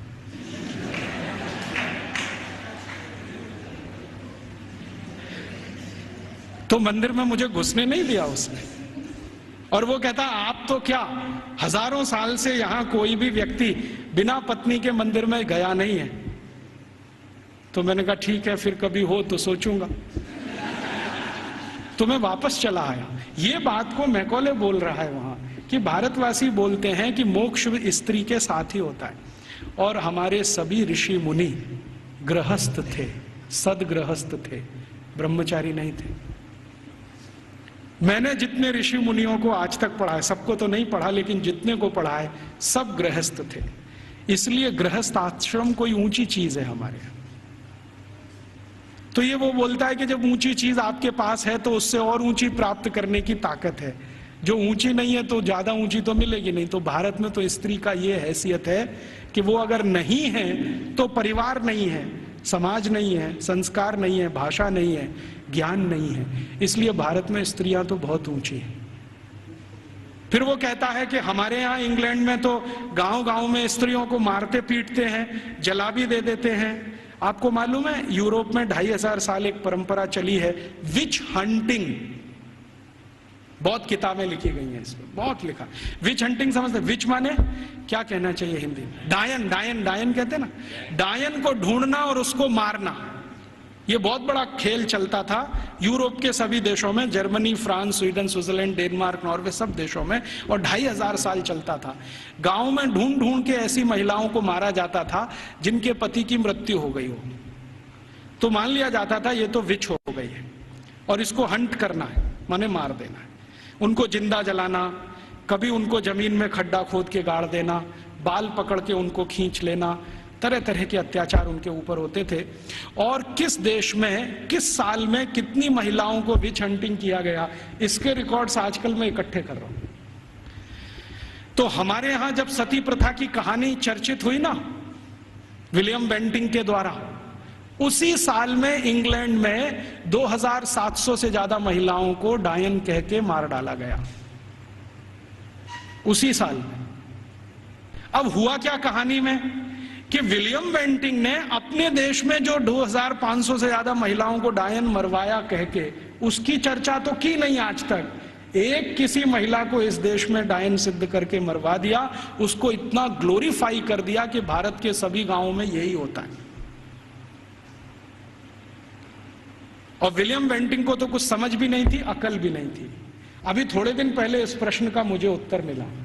भारत देश में आप जानते हैं कि 4500 से ज्यादा वनवासी जातियां हैं, 4556 हैं कुछ वनवासी जातियां। जैसे गोंड हैं, वो एक वनवासी जाति है। ऐसे ही गोंड जैसे 4500 से ज्यादा समूह हैं। इनके बीच में मैं पिछले कुछ सालों से घूम रहा हूं और मैंने वहां देखा कि सती का मतलब क्या होता है, सती कहते किसको है। एक बार गोंड लोगों के एक बहुत बड़े सम्मेलन में मैं गया और वहां किसी को सती किया जाना था। मैंने कहा चल के देखूं ये होता क्या है सती होना। तो वहां हुआ ये था कि एक महिला के पति का देहांत हो गया, स्वर्गवास हो गया, और पति का स्वर्गवास हो गया तो उसकी अंतिम यात्रा के लिए गांव के लोग जा रहे हैं। अंतिम संस्कार वो ऐसे ही करते हैं जैसे हम करते हैं, अग्निदाह करते हैं, लकड़ियां इकट्ठी करते हैं। तो मैंने देखा कि उसकी पत्नी आती है और उसके चारों तरफ प्रदक्षिणा करती है और संस्कृत के मंत्र बोलते हैं। कभी कभी उनको भूल जाएं तो वो अपनी भाषा के मंत्र बोलने लगते, लेकिन मंत्र उच्चार होता है, बराबर होता है, पूरे समय होता है। जितने समय तक लाश जलती है तब तक वो मंत्रोच्चार करते रहते हैं, कुछ ना कुछ बोलते हैं। तो मंत्रोच्चार हो रहा है, पत्नी उसकी प्रदक्षिणा कर रही है, तो एक चक्कर उसने लगाया और उनकी अपनी भाषा में सबके सामने हाथ जोड़कर कहा कि आज मेरे पति का स्वर्गवास हुआ है, समाज में ऐसा कौन सा समूह है जो मेरी सुरक्षा की जिम्मेदारी लेगा। वो प्रश्न पूछ रही है और बड़े सुंदर शब्दों में वो कह रही है कि भारत के शास्त्रों ने हमेशा स्त्री को सुरक्षित रहना ये आवश्यक, क्योंकि उसको जीवन बढ़ाना है, तो इसलिए उसको सुरक्षा की जरूरत है। प्राकृतिक सुरक्षा भी चाहिए, दूसरे तरह की भी सुरक्षा चाहिए। क्या मेरी बेटियां जिम्मेदारी लेंगी? बेटियों ने हां बोल दिया तो आ जाएगी, नहीं बोला तो फिर चौथा चक्कर लगाएगी। फिर वो पूछेगी कि क्या समाज के प्रतिष्ठित लोग, जिनको हम क्या कहें महाजन लोग मेरी जिम्मेदारी लेंगे? अगर उन्होंने हाँ बोल दिया तो आ जाएगी, ना बोल दिया तो फिर चक्कर लगाएगी पांचवा। फिर वो पूछेगी कि इस समाज के आचार्य लोग, उपाचार्य लोग मेरी जिम्मेदारी लेंगे? अगर हाँ बोला तो उनके पास आ जाएगी, नहीं तो वापस।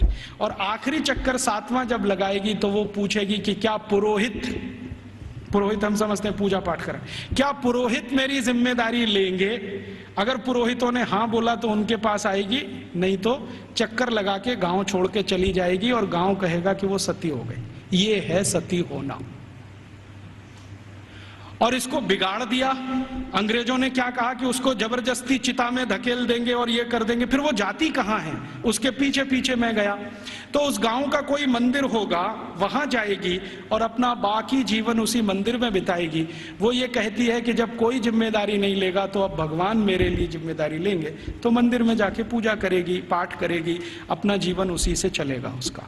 और जैसे ही वो मंदिर में जाके पाठ पूजा करने लगेगी तो समाज की आदरणीय हो जाएगी और सब उसको साष्टांग दंडवत प्रणाम करेंगे।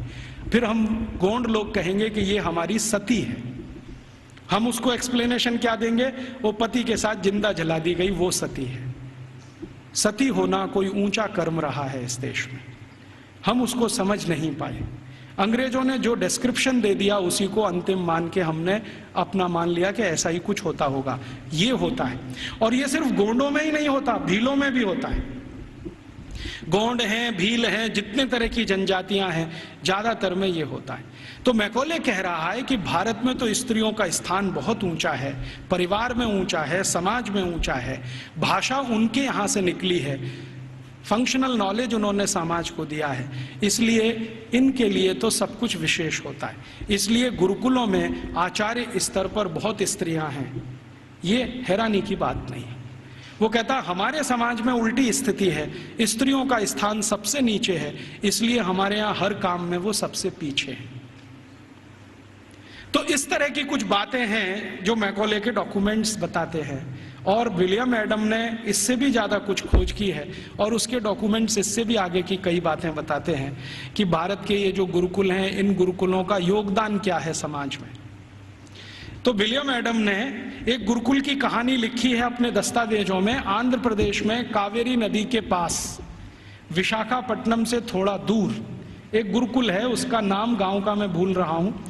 तो वो गुरुकुल है, उसने क्या योगदान दिया है, तो वो कहता है विलियम एडम कि ये जो गुरुकुल है ये बहुत पुराना है, और उसके दस्तावेज पुराने हैं।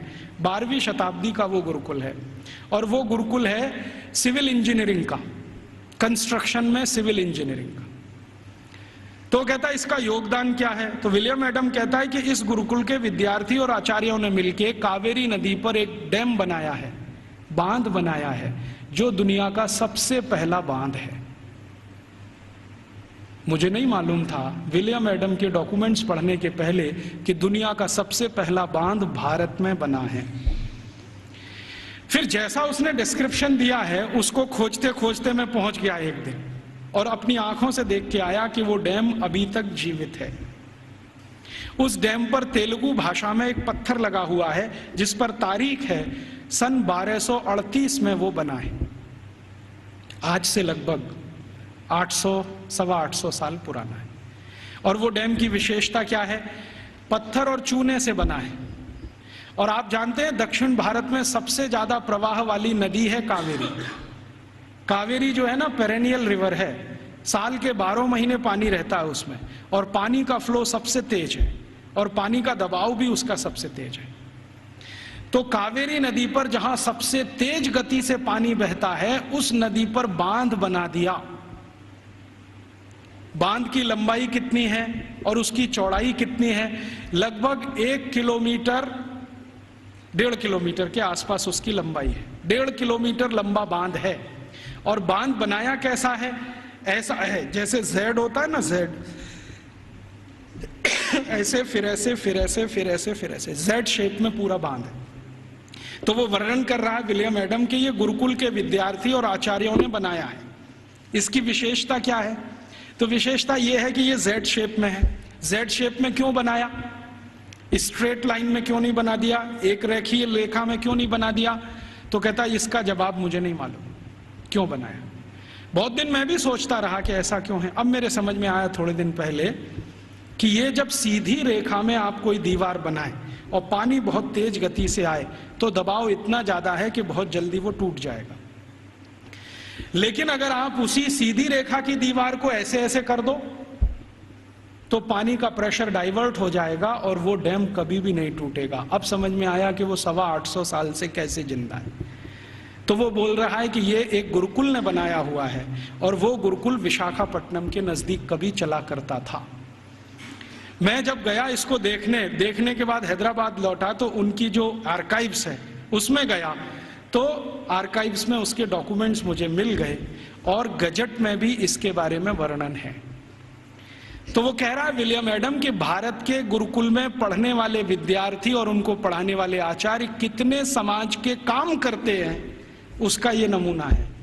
राजा डैम नहीं बनाते, विद्यार्थी और उनके अध्यापक मिलकर डैम बना देते हैं। और विलियम एडम लिख रहा है कि भारत में ऐसे हजारों तालाब गांव-गांव में विद्यार्थियों ने और उनके अध्यापकों ने बना दिए। ऐसी हजारों गौशालाएं गांव-गांव में विद्यार्थियों ने और अध्यापकों ने बना दी। ऐसी हजारों समाज उपयोगी चीजें जैसे धर्मशालाएं, कुएं, पानी की रहट, ये सब विद्यार्थियों ने अध्यापकों के साथ मिलकर बना दिए। तो विलियम एडम कह रहा है कि भारत के गुरुकुल सिर्फ शिक्षा का केंद्र या विद्या का केंद्र ही नहीं है, ये गुरुकुल अपने विद्यार्थी और अध्यापकों के साथ मिलकर समाज के इतने बड़े काम कर रहे हैं जो वर्षों वर्षों तक भारत के लोगों के उपयोग में आने वाले हैं। तो इस तरह की थी हमारी शिक्षा व्यवस्था।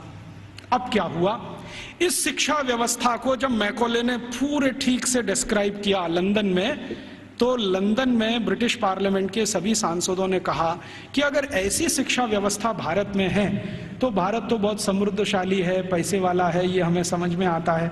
कई गुरुकुलों का उसने वर्णन किया है जो कृषि विज्ञान सिखाते हैं, कृषि शास्त्र सिखाते हैं। तमिलनाडु के कई गुरुकुलों का जिक्र है जिसमें कृषि विज्ञान ऐसा सिखाया जाता है जहां 1 एकड़ में 56 क्विंटल चावल पैदा होता है, उसकी विद्या वो सीखते हैं वहां पर। आज भारत में जितने भी एग्रीकल्चरल यूनिवर्सिटीज है ना, वो 1 एकड़ में 30 क्विंटल से ज्यादा धान कभी पैदा करके दे नहीं पाए, लेकिन 1835 में विलियम एडम कह रहा है कि 1 एकड़ में 56 कुंटल धान पैदा करना तो सामान्य बात है। और ऐसी शिक्षा देने वाले, विद्या देने वाले सैकड़ों गुरुकुल भारत में हैं। तो कुछ कृषि सिखाते हैं, कुछ मेटलर्जी सिखाते हैं, कुछ कंस्ट्रक्शन इंजीनियरिंग में सिखाते हैं, कुछ और कुछ सिखाते होंगे, ऐसे 18-20 विषयों के सारे ये गुरुकुल हैं। तो वो कह रहा है कि भारत सुखी है, समृद्धशाली है, वो इन गुरुकुलों के कारण। तो वो कह रहा है कि अब भारत को अगर गुलाम बनाना है तो इस शिक्षा व्यवस्था को जब तक हम तोड़ेंगे नहीं तब तक भारत गुलाम बनता नहीं। तो फिर उसको पूछ रहा है इंग्लैंड का राजा कि अब आपके पास क्या योजना है। तो कह रहा है कि मेरे पास एक योजना है कि हमारी जो सरकार भारत में चल रही है उसको आदेश दिया जाए कि भारत के ये जो गुरुकुल हैं, इंडिजिनस एजुकेशन सिस्टम वो कहते हैं इसको, भारत का स्थानीय शिक्षा तंत्र, तो कह रहे हैं जो इंडियन एजुकेशन सिस्टम है या इंडिजिनस एजुकेशन सिस्टम है, इसको कानून बनाकर हम गैर कानूनी घोषित कर देंगे, इल्लीगल, कि ये सब कुछ अवैधानिक है, गैर कानूनी। उसके लिए कानून बना देंगे लंदन में, यहां से वो चला जाएगा भारत में, उसको लागू करा देंगे। थोड़े दिन में ये सब गुरुकुल बंद हो जाएंगे, क्योंकि हमारे पास जब कानून आ जाएगा तो कानून के डंडे से हम इनको बंद करा देंगे कि ये इल्लीगल है, बंद करो। नहीं बंद करेंगे तो दंड देंगे उनको, थोड़े दिन में दंड देते देते अपने आप बंद हो जाएंगे। तब अंग्रेजों की संसद ने एक कानून बनाया जिसका नाम है इंडियन एजुकेशन एक्ट, और वो पारित हुआ, बाद में भारत की संसद में पारित हुआ और उसको लागू किया गया। तो उसमें तय ये किया गया कि जितने भी गुरुकुलों में संस्कृत माध्यम से विद्या सिखाई जाती है वो सब गैर कानूनी।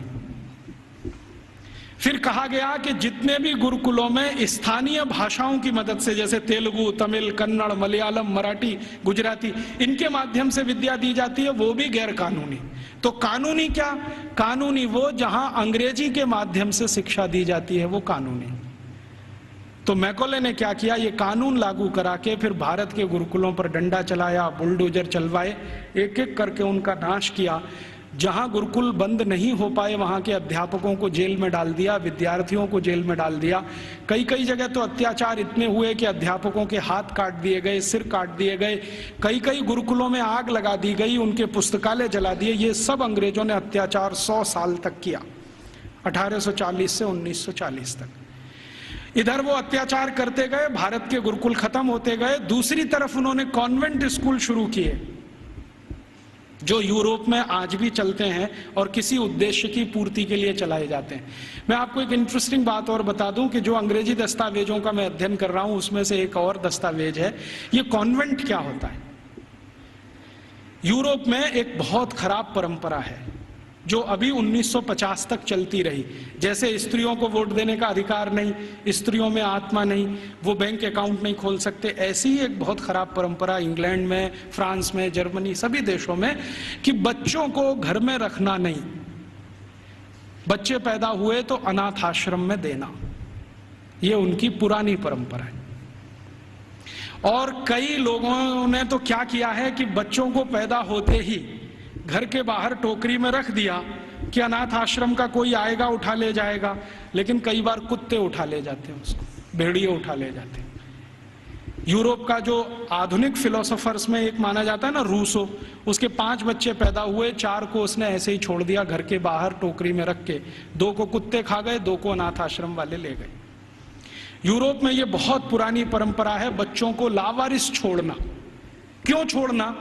तो प्लेटो कहता है कि स्त्री और पुरुष के आनंद के क्षणों में बच्चे बाधा हैं, इसलिए मत रखो घर में।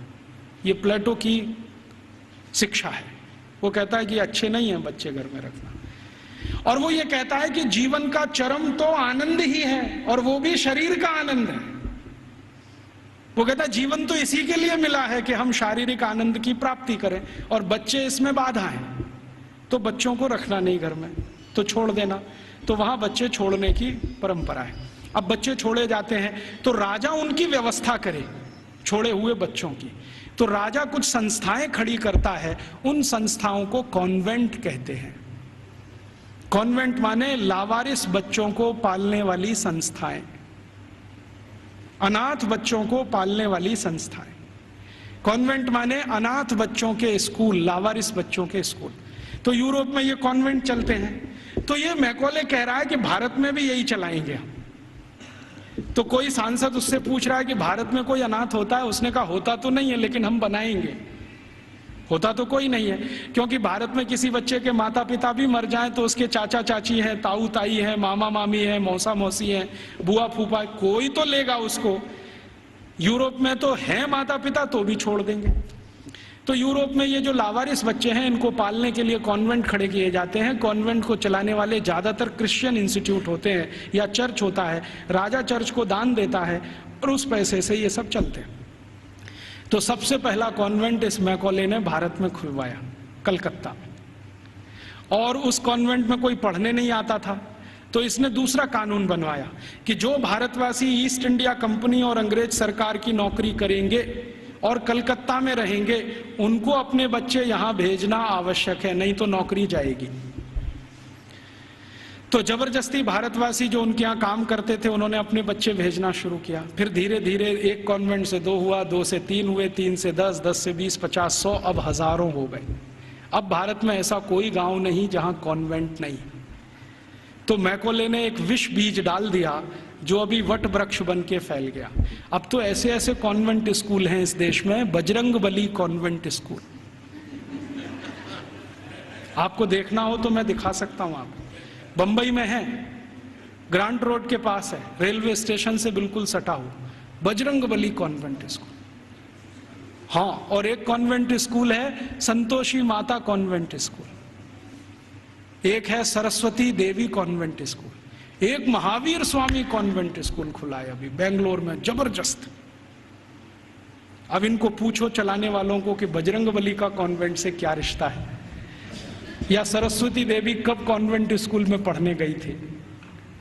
मूर्खों के मूर्ख इस देश में पैदा हो गए, ना तो अंग्रेज हैं ना तो हिंदुस्तानी हैं, खिचड़ी बन के इस समाज में पड़े हुए हैं। ना उसमें से आप चावल निकाल सकते हैं, ना मूंग की दाल का दाना निकाल सकते। ये खिचड़ी लोगों ने देश का सत्यानाश कर दिया। ये सब मैकॉले की संतान है। मैकॉले तो छोड़ गया कुछ। जब अंग्रेज गए थे ना, तो रिकॉर्ड्स बताते हैं कि 350 कॉन्वेंट स्कूल थे 15 अगस्त 1947 तक। अब शायद वो 30-35 हजार हो गए हों, तो कोई आश्चर्य की बात नहीं। अब यूरोप में जो कॉन्वेंट स्कूल हैं, वैसी ही शिक्षण यहां हो रहा है। यूरोप में क्या होता है ना, मैंने आपसे कहा कॉन्वेंट माने लावारिस बच्चों के स्कूल। तो वहां जो बच्चे पढ़ने आते हैं, उनको सिखाया जाता है कि देखो ये जो अध्यापक है वो अध्यापक नहीं है, ये फादर है, ये मदर है, क्योंकि असली का पता नहीं।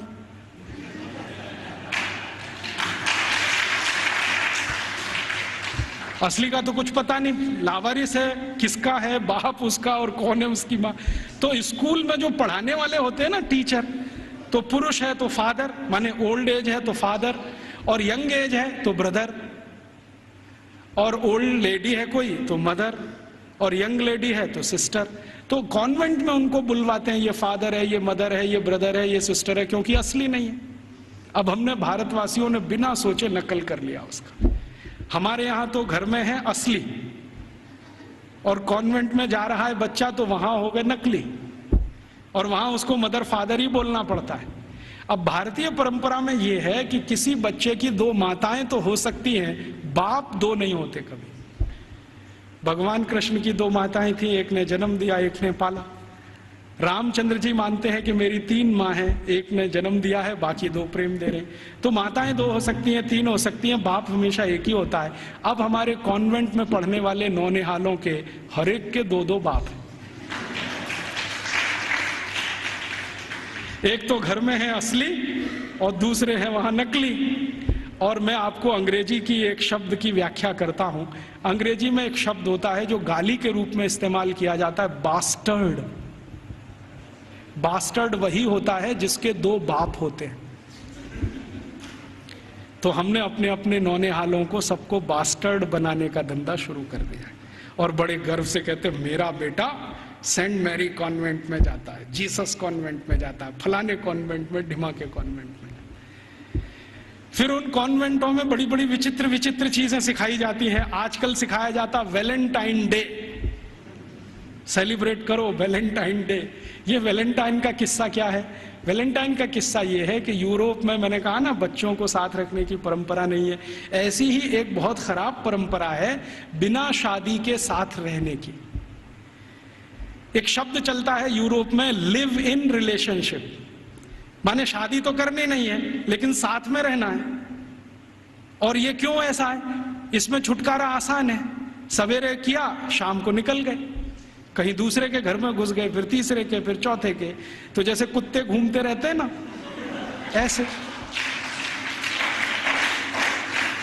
लिव इन रिलेशनशिप माने कुत्ता संस्कृति। लेकिन मुझे कई बार लगता है भारतीय कुत्तों से भी ज्यादा खराब यूरोपियन कुत्ता संस्कृति। भारतीय कुत्ते फिर भी थोड़े वफादार हैं, यूरोप वाले तो उतने भी नहीं है। तो ये लिव इन रिलेशनशिप का चक्कर बहुत है। और आपको सुनकर आश्चर्य होगा कि पहले से और आज तक यूरोप की 70% प्रजा बिना शादी के रहती है, बिना शादी के रहते। आप अभी भी जाके देख लो, लंदन में, पेरिस में, कहीं भी। अमेरिका में तो ये प्रतिशत 78% है, बिना शादी के रहते हैं। अब बिना शादी के रहते हैं तो पत्नियां बदलती हैं, माफ करो पत्नी तो हो ही नहीं सकती, स्त्रियां बदलती रहती हैं। उनको वो विचित्र विचित्र नामों से संबोधित करते हैं। इंग्लैंड में एक नाम चलता है Mrs Lloyd, Mrs Topno, Mrs ये, मिसिस वो, माने ये उसकी रखेल है जिसके नाम से कहा है। मिसिस माने पत्नी को छोड़कर कोई भी महिला जिसके साथ आप बिस्तर शेयर करते हैं वो सब मिसिस होती है। तो वहां तो ये है सारा खेल, स्त्रियां तो शादी के बिना, पुरुष तो शादी के बिना। तो कभी कभी बीच बीच में यूरोपियन लोगों को कुछ अच्छे विचार भी आ जाते हैं। तो 4वीं शताब्दी में, आज से लगभग 1600 साल पहले, एक व्यक्ति पैदा हो गए रोम में, उनका नाम था वैलेंटाइन। वो चर्च के पादरी हो गए। उन्होंने भारत का साहित्य कुछ पढ़ा। भारतीय साहित्य बहुत जगह फैला है, हम सब जानते हैं। तो वो पढ़ लिया, उनके विचार बदल गए। उनका कहना है कि सबको शादी करके ही रहना चाहिए। और वो प्रचार करने लगे गांव गांव घूम के कि भाई शारीरिक संबंध बनाओ तो पहले शादी करो। तो राजा जो था उस समय, क्लॉडियस नाम का एक राजा था रोम में, वो कहता था आप ये क्या बकवास करते हैं। वो कहते थे ये बकवास नहीं है, बहुत अच्छी जीवन पद्धति है, पूर्वी भारत में, पश्चिम भारत में सब जगह यही चलती है, वहां के लोग बहुत अच्छे हैं, स्त्रियां बहुत अच्छी हैं, आप भी अगर इसमें आ जाओ तो बहुत अच्छा होगा, बीमारियां कम हो जाएंगी वगैरह वगैरह, समाज व्यवस्थित हो जाएगा। तो वो घूमते थे गांव गांव, प्रचार करते थे भाई शादी करो, शादी करो, शादी करो। और राजा जो होता था वो रोकता था कि शादी क्यों करना, हमारी तो परंपरा है बिना शादी के रहना। तो राजा और वैलेंटाइन का झगड़ा चलता था। तो वैलेंटाइन साहब क्या करते थे कि जो भी शादी करने को तैयार हुआ उसको अपने चर्च में बुलाते थे और उसकी शादी करते थे। ये सिलसिला उन्होंने 20-25 साल चलाया। अब वो राजा बहुत परेशान हो गया, तो एक दिन उसने वैलेंटाइन को फांसी पर लटकाने का आदेश दे दिया। तो 14 फरवरी सन 498 को वैलेंटाइन को फांसी पर लटका दिया गया। तो जिनकी उन्होंने शादियां कराई थी वो बहुत दुखी हो गए, तो उनकी याद में उन्होंने वैलेंटाइन डे मनाना शुरू कर दिया। तो ऐसे वैलेंटाइन डे आया। अब उनके कॉन्वेंट में वैलेंटाइन डे मनाते हैं, अब हमारे भी कॉन्वेंट में चालू हो गया वैलेंटाइन डे, वैलेंटाइन डे। यहाँ तो कोई समस्या नहीं है शादी करके रहने की, वहाँ तो शादियाँ ही नहीं होती हैं। अब हमारे स्कूलों में वैलेंटाइन डे मनाता है, तो बच्चे क्या करते हैं, ग्रीटिंग कार्ड खरीदते हैं, अपनी अम्मा को देते हैं would you be my valentine, फिर बाप को भी दे देते हैं would you be my valentine. इन मूर्खों को पता ही नहीं कि वैलेंटाइन थे कौन, इसका मतलब क्या है। अम्मा को पूछ रहे हैं would you be my Valentine. अभी थोड़े दिन पहले बंबई में मैं एक बुजुर्ग आदमी को मिला जिनकी 75 साल की उम्र है, उनके पास 18 ग्रीटिंग कार्ड आए वैलेंटाइन डे पर, और सब में एक ही बात, would you be my Valentine. 75 साल के बुजुर्ग आदमी से लड़कियां पूछ रही would you be my Valentine. ऐसा अधकचरापन है। ये सब कॉन्वेंट में से हमारे बच्चे सीख सीख के निकल रहे हैं।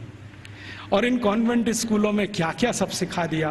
वो कहता था ना मैकॉले ये कहता था कि ये जो कॉन्वेंट स्कूल हम चलाएंगे इनमें शिक्षा मिले ना मिले, संस्कार अंग्रेजियत के हम जरूर देंगे। तो क्या होगा, तो कह रहा है वो कि भारतवासी जितने साल इसमें से पढ़कर निकलेंगे ना, तो वो शरीर से दिखने में भारतीय होंगे, आत्मा से अंग्रेज हो जाएंगे, फिर यही हमारी मदद करेंगे और भारत को गुलाम बनाए रखने में व्यवस्था करेंगे। तो संस्कार देना है उनको तो अपना, तो वो दे रहे हैं। अब वह जो कॉन्वेंट में वैलेंटाइन डे सिखा दिया, फिर उन्होंने पता नहीं मदर्स डे सिखा दिया, फादर्स डे सिखा दिया। मदर्स डे पता है क्या होता है यूरोप में? यूरोप में एक और बहुत पुरानी परंपरा है, प्लेटो के समय से चली आ रही है, कि बच्चे जब पैदा हुए ना तो घर में तो रखने नहीं है, बाहर छोड़ देने हैं। तो उन बच्चों को माँ का दूध नसीब नहीं है, तो चर्च में जो होती है ना सिस्टर्स होती है, वो अपना दूध उनको उपलब्ध कराती है। अब आप में से कई लोगों को यह प्रश्न होगा कि बायोलॉजिकली ये संभव कैसे है, वो नर्स तो मां बनी नहीं, तो उसको दूध कैसे आएगा। लेकिन अभी आधुनिक विज्ञान ने यह सिद्ध कर दिया है कि कोई बच्चा लगातार 2-3 दिन तक बिना विवाहित किसी महिला को लगातार स्तनपान करे तो चौथे 5वें दिन से दूध आना शुरू हो जाता है।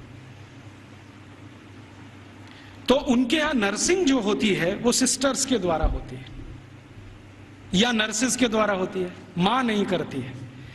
लेकिन कभी कभी साल में कोई एक दिन मनाना हो तो वो मदर्स डे मनाते हैं, जिस दिन मां अपने बच्चे को दूध पिलाने के लिए वहां जाती है कॉन्वेंट, तो उनके यहां मदर्स डे होता है। ऐसे ही उनके यहां फादर्स डे होता है। फादर्स डे का चक्कर क्या है, यूरोप के बच्चे वैसे तो घर में रहते नहीं, जो गलती से किसी ने रख लिए तो उनको अपने बाप के साथ खाना खाने का अधिकार नहीं है। डाइनिंग टेबल पर अपने बाप के साथ वो नहीं बैठ सकते। बाप अपने डाइनिंग टेबल पे खाना खाएगा दोस्तों के साथ, जब वो चला जाएगा खाना खा के तो बाद में बच्चे डाइनिंग टेबल पे बैठते हैं। लेकिन साल में कोई एक दिन वो फिक्स करते हैं जब बच्चे बाप के साथ बैठे डाइनिंग टेबल पर, उस दिन वो फादर्स डे मनाते हैं। अब उनके मदर्स डे, उनके फादर्स डे, उनके ब्रदर्स डे, उनके सिस्टर्स डे या उनका वैलेंटाइन डे, उसके पीछे कुछ कहानियां हैं। हम बिना सोचे समझे अंधों की तरह से इस पे लग गए हैं। कई बार मैं देखता हूं अजमेर जैसे शहर में, जयपुर जैसे शहर में मदर्स डे पे रैली निकाली जा रही है, प्ले कार्ड लेके बच्चियां अपने अपने हाथ में जा रही हैं, स्कूल कॉलेज उनका छुड़वा दिया जाता है, और ये सब मूर्ख सरकारी अधिकारी किया करते हैं। फिर फादर्स डे पे निकालते हैं, फिर इस पे निकालते हैं, ये सब तमाशेबाजी। ये मैकॉले हमारे यहाँ छोड़ के गया, और वो बार बार कहता था कि हमें संस्कार देना है, शिक्षा दे पाए ना दे पाए वो महत्व का नहीं, अंग्रेजियत का संस्कार देना है। तो वो दे गया। अब वो हमारे खून में घुस गया, और इतना घुस गया है कि कुछ समझ में नहीं आता ये निकले कैसे। कई बार मैं किसी के घर में जाता हूं तो पिताजी का नाम है रामदयाल, माताजी का नाम गायत्री देवी, बेटे का नाम टिंकू। अब मैं पूछता हूं कि ये रामदयाल और गायत्री देवी का टिंकू कहां से आ गया, या रामदयाल और गायत्री देवी की बेटी का नाम डिम्पल, ट्विंकल, बबली, डबली। क्या है बबली का मतलब, क्या है डबली का मतलब, इस तरह के नाम हमने रखे हुए। घुस गई अंग्रेजियत हमारे घर में। हम सब मातृभाषा में हिंदी हैं और रोज घर में बोलते हैं हो Rajiv Dixit, she is my Mrs. तो मैं पूछता हूं really she is your Mrs? क्योंकि यूरोप में मिसेस का माने धर्म पत्नी को छोड़कर कोई भी महिला, और उनकी धर्म पत्नी कहती है ओ Rajiv Dixit, he is my mister. तो मैं पूछता हूं रियली? क्योंकि यूरोप में मिस्टर का माने पति को छोड़कर कोई भी पुरुष, और मिस तो बहुत ही खराब है। मिस है फ्रेंच शब्द है। मिस का माने एक ऐसी महिला जो जिंदगी भर वैश्यावृत्ति करे, शादी ना कर सके, वो मिस है। हम बड़े गर्व से लिखते हैं मिस फलाना, मिस ढिमाका, मिस ये, मिस वो, बिना सोचे समझे। और सबसे खतरनाक शब्द यूरोप में है अंकल, सबसे खतरनाक है, क्योंकि जिसके बारे में आपको कुछ बताना ही नहीं हो उसको अंकल बोल दो, जिसके बारे में नहीं बताना हो उसको आंटी बोल दो। हमारे यहाँ अंकल आंटी कैसे हो सकते हैं? या तो चाचा होंगे, या तो काका होंगे, या तो मामा होंगे, या तो मौसा होंगे, या तो ताऊ होंगे। सब कुछ हमारे यहाँ निश्चित है। अंकल तो बहुत ही अनिश्चित शब्द है, आंटी तो और भी। मैं को ले छोड़ गया तो हमने अपने बच्चों से मम्मी बोल, डैडी बोल, ये बुलवाना शुरू कर दिया। मम्मी का मतलब है मरा हुआ, और डैडी मरे हुए जैसा, और बड़े शौक से बुलवाते मम्मी बोल, डैडी बोल। अब यूरोप में जो भूषा थी ना, वो हमारे कॉन्वेंट में घुस गई। यूरोप में क्या टाई लगाना है, सूट पहनना है, क्योंकि ठंड बहुत है। हमने यहाँ 50 डिग्री टेम्परेचर वाले अजमेर में भी टाई लगवा दिया सबको। इतनी भयंकर गर्मी है, अंदर से पसीना पसीना हो रहा है। और कभी कभी तो रोज मैं ये दृश्य देखता हूँ, एक दूल्हे राजा जून की गर्मी में शादी करने जा रहे हैं, 3 पीस सूट और टाई लगा के घोड़े पे चढ़ के बैठे हुए हैं।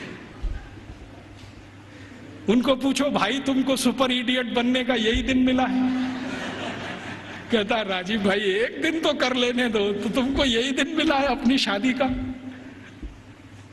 ऐसे हमारी भाषा बदल दिया, भूषा बदल गया, भोजन बदल गया। कॉन्वेंट स्कूलों से बच्चे सीख रहे हैं पिज्जा खाओ, बर्गर खाओ, हॉट डॉग खाओ, कोल्ड डॉग खाओ, चाउमीन खाओ, नूडल्स खाओ। तो उनका भोजन, उनकी भाषा, उनकी भूषा, उनका भजन, रॉक म्यूजिक, पॉप म्यूजिक, सब कुछ घुस गया। अब ये कर दिया सब बंटा था। अब ना तो हम भारतीय रह पाए, ना अंग्रेज बन पाए। अगर कोई सभ्यता खिचड़ी बन जाए, उसका भविष्य बहुत खराब होता है। मुझे कई बार ऐसा लगता है कि या तो हम भारतवासी पूरी ताकत लगा के अपने को अंग्रेज बना लें, नहीं तो पूरी ईमानदारी से भारतीय हो जाएं। ये अधकचरे ना रहें बीच में, क्योंकि इस अधकचरेपन ने हमारी जनरेशन्स को, पीढ़ियों को खत्म कर दिया। तो इस अंग्रेजियत के शिक्षा तंत्र ने जो यूरोप से आया, क्या किया है आज हमारे देश में। एक दो और उदाहरण देता हूं। कॉन्वेंट स्कूलों में किताबें पढ़ाई जाती हैं जिनमें बिल्कुल स्पष्ट बच्चों को सुनाया जा रहा है, पढ़ाया जा रहा है कि भगत सिंह तो आतंकवादी, ऊधम सिंह तो आतंकवादी, चंद्रशेखर तो आतंकवादी, और महाराजा रणजीत सिंह तो लुटेरे। आप जानते हैं सिख समाज के बहुत प्रतिष्ठित धर्मगुरु महाराजा रणजीत सिंह, जिन्होंने न सिर्फ अंग्रेजों से लोहा लिया बल्कि मुसलमानों से भी इस देश को बचाया, उनको लुटेरा। हमारे भारत में एक जाति है जिसको जाट कहते हैं। जाटों के बारे में अंग्रेज ये कहा करते थे कि इनकी ताकत बहुत है, इसलिए उन्होंने जाट रेजिमेंट बनाया। आपको मालूम है जाट रेजिमेंट? ऐसे ही जाटों के पैरेलल महाराष्ट्र में है मराठा, वो भी एक तरह से जाट ही हैं। तो मराठा रेजिमेंट बनाया, जाट रेजिमेंट बनाया, क्योंकि इनमें ताकत बहुत है। इनका जो डीएनए है ना, बहुत स्पेशल किस्म का है। लड़ना, लड़ाना, मारना, मरना, उनको इसमें मजा आता है। कभी भी अपनी जान की परवाह नहीं करेंगे, हाँ किसी के लिए भी जान दे देंगे, ऐसे लोग। तो जाटों को अंग्रेजों ने लिख मारा और कॉन्वेंट स्कूलों में पढ़ाया जा रहा है अंग्रेजों के जर खरीद गुलाम। अब ये बच्चे बार बार पढ़ रहे हैं, रोज रोज पढ़ रहे हैं, रोज रोज पढ़ रहे हैं, रोज रोज पढ़ रहे हैं, तो थोड़े दिन में मान ही लेंगे कि हाँ भगत सिंह तो आतंकवादी था, ऊधम सिंह भी आतंकवादी था। क्योंकि एक झूठ को आप बार बार कहो, बार बार कहो, बार बार कहो, तो 10-20 साल में सत्य तो हो ही जाएगा। एक कॉन्वेंट स्कूल की हिस्ट्री की किताब में मैं पढ़ के आया, और वो किताब मैंने संभाल के रखी हुई है। झांसी की रानी लक्ष्मीबाई ने भारत की आजादी के लिए कुछ नहीं किया, और उसका जीवन चरित्र लिखा गया है कि वो एक अंग्रेज अधिकारी जॉन लेक के प्रेम और मोहब्बत में ही फंसी रही जिंदगी भर। झांसी की रानी लक्ष्मीबाई के बारे में ऐसी सब चीजें पढ़ाई जा रही हैं। और धीरे धीरे हुआ क्या है, इन कॉन्वेंट स्कूलों के बनाए हुए सिलेबस को भारत सरकार ने सारे देश का सिलेबस बना दिया है, पूरे देश का। अब संसद में भले ही कितना हंगामा हो, लेकिन सरकार कहती है जी सत्य तो यही है, क्योंकि अंग्रेजों ने लिखा है। और हमारे प्रधानमंत्री भी कहते हैं सच्चे सत्यवादी तो अंग्रेज ही थे जो हमको ये सब सिखा के गए। ये स्थिति हमारे देश की है। तो ऐसी गंभीर स्थिति में हम सबको सोचना है, आज शिक्षक दिवस है, तो हम सब सोचें कि इस शिक्षा का क्या करें जो यूरोप से आई है और हमारे देश में जड़ जमा के बैठ गई है। मुझे बहुत कष्ट होता है आपको ये बताते हुए कि भारत में जो कॉन्वेंट स्कूल चल रहे हैं, आप जानते हैं इनके पास सबसे ज्यादा भूमि है भारत देश की। मैंने संसद में एक प्रश्न करवाया था, आप यहां बैठे हैं, मेरे एक दोस्त हैं अखिलेश कुमार करके गोरखपुर से, और उसके पास के क्षेत्र से सांसद हैं। मैंने कहा जरा ये पूछ तो लो कि भारत में सरकार के बाद किसके पास सबसे ज्यादा जमीन है। तो उत्तर आया कि सरकार के बाद सबसे ज्यादा जमीन चर्च और उनके कॉन्वेंट स्कूलों के पास ही है। रेलवे से भी ज्यादा जमीन इनके पास है। और हजारों हेक्टेयर जमीन एक एक रुपए के लीज पर दी गई है। हजारों हेक्टेयर, 1 रुपए का लीज, 2 रुपए का लीज, माने साल में वो 1 ही रुपया देते हैं, हजारों एकड़ जमीन भारत की इस्तेमाल कर रहे हैं और उनकी मिल्कियत है। 1820 से अंग्रेजों की सरकार ने ये जमीन देना शुरू किया, 2006 तक ये आबाद गति से चालू है। हमारी ही जमीन है, हमारा ही पानी है, हमारे ही संसाधन है। पहले मैं क्या सोचता था कि इन कॉन्वेंट स्कूलों में डोनेशन बहुत देती होगी सरकार, लेकिन संसद में एक जब सवाल करवाया तो पता चला कि सरकार का डोनेशन तो 10% ही है, बाकी समाज का डोनेशन।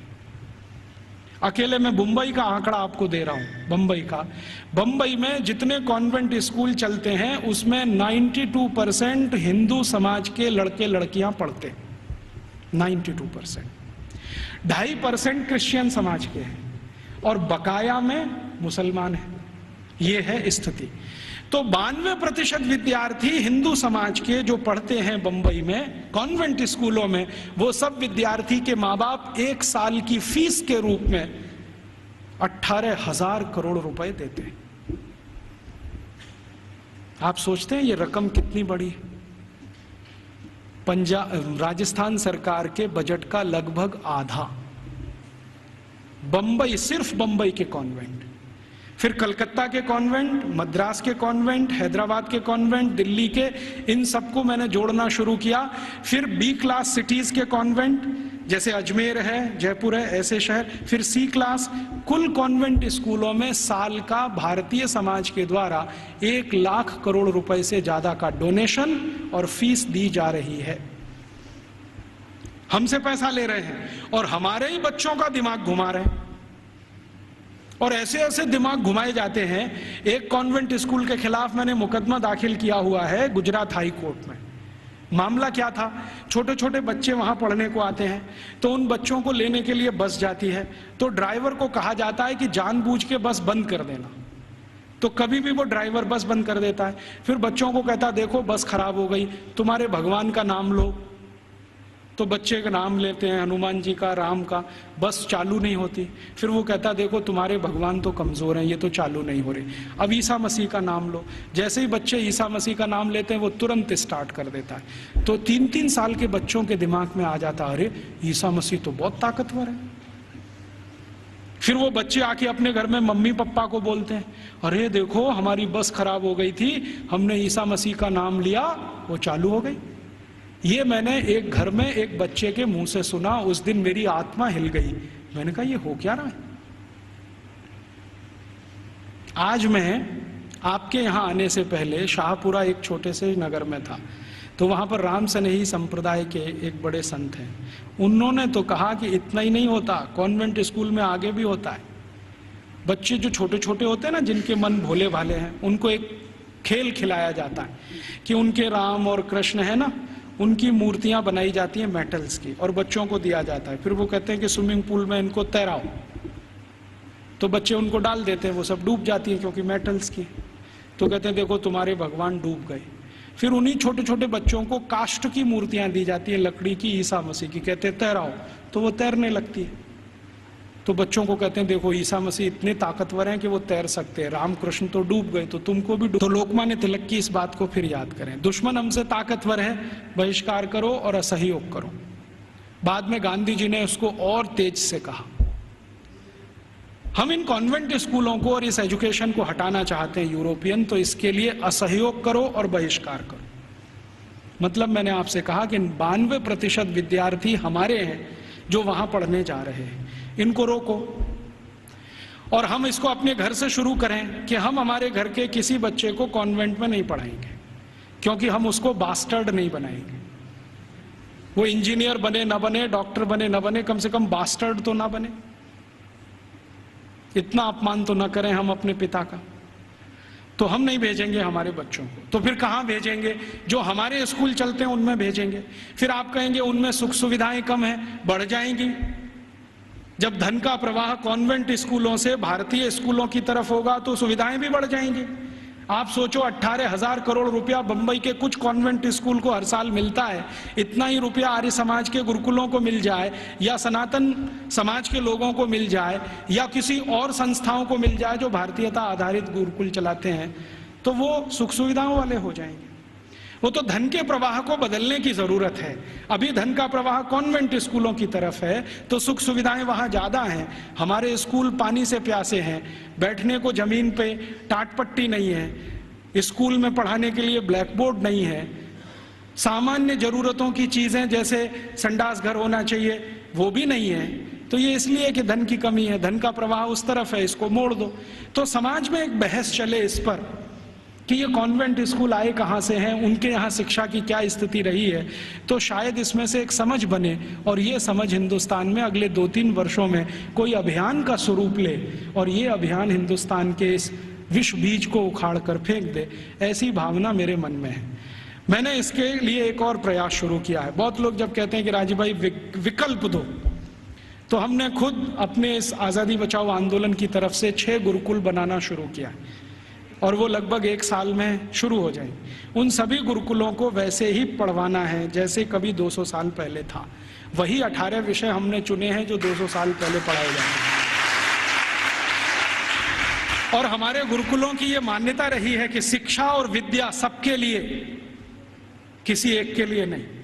पैसा है या नहीं ये महत्व का नहीं है, शिक्षा और विद्या हर एक के लिए। वो जाति का है, धर्म का है, इससे मतलब नहीं। हमारे गुरुकुलों में सभी तरह के विद्यार्थी। आप तो जानते हैं कि भारतीय शास्त्र कहते हैं कि शिक्षा, विद्या और न्याय और चिकित्सा सबको निःशुल्क उपलब्ध होनी चाहिए, बिना किसी भेदभाव के। तो हमने सोचा है कि कम से कम शिक्षा और विद्या तो निःशुल्क उपलब्ध कराएं। तो हमारे गुरुकुलों में हम फीस नहीं लेंगे, ये संकल्प से हम शुरू कर रहे हैं। फिर ये चलेंगे कैसे? इनको चलाने के लिए विद्यार्थियों को हर दिन 2 घंटे श्रम दान करना पड़ेगा। या तो 2 घंटे वो चरखा चलाएं, या तो 2 घंटे खेत में काम करें, या तो 2 घंटे वो साबुन बनाएं, मंजन बनाएं, वॉशिंग पाउडर बनाएं। उनको हम बिकवाएंगे और उसके लिए मार्केटिंग नेटवर्क खड़ा कर रहे हैं पूरे देश में, स्वानंद बाजार के नाम से। इनमें ये वस्तुएं बिकेंगी, उससे आमदनी होगी और गुरुकुल उससे चलेंगे, फीस किसी को नहीं देनी पड़ेगी। और हमारा ये मानना है कि जो विद्यार्थी 14 साल पढ़कर निकल गया, कम से कम हर एक के पास 2.5 से 3 लाख रुपए होगा, जो उसके अपने श्रम की कमाई होगी। उससे वो अपना कोई व्यवसाय शुरू कर सकेगा, 2,000 रुपए की नौकरी के लिए नहीं भागेगा। और इन सारे गुरुकुलों को हम ज्ञान आधारित बना रहे हैं, डिग्री आधारित नहीं, क्योंकि ज्ञान ऊंचा होता है, डिग्री ऊंची नहीं होती कभी भी। अंग्रेजों ने हमको उल्टा फंसा दिया, ज्ञान आधारित हिंदुस्तान को डिग्री में फंसा दिया। अब हम किसी की भी परीक्षा लेते हैं तो भाई तुम्हारे पास डिग्री क्या है? डिग्री कोई महत्व की नहीं होती है। चरक ऋषि की क्या डिग्री थी? सुश्रुत ऋषि की क्या डिग्री थी? सांख्य दर्शन की जिन्होंने पूरे दुनिया को बता दिया, उनकी क्या डिग्रियां थी? खगोल शास्त्र में इतने बड़े बड़े रिसर्च हो गए।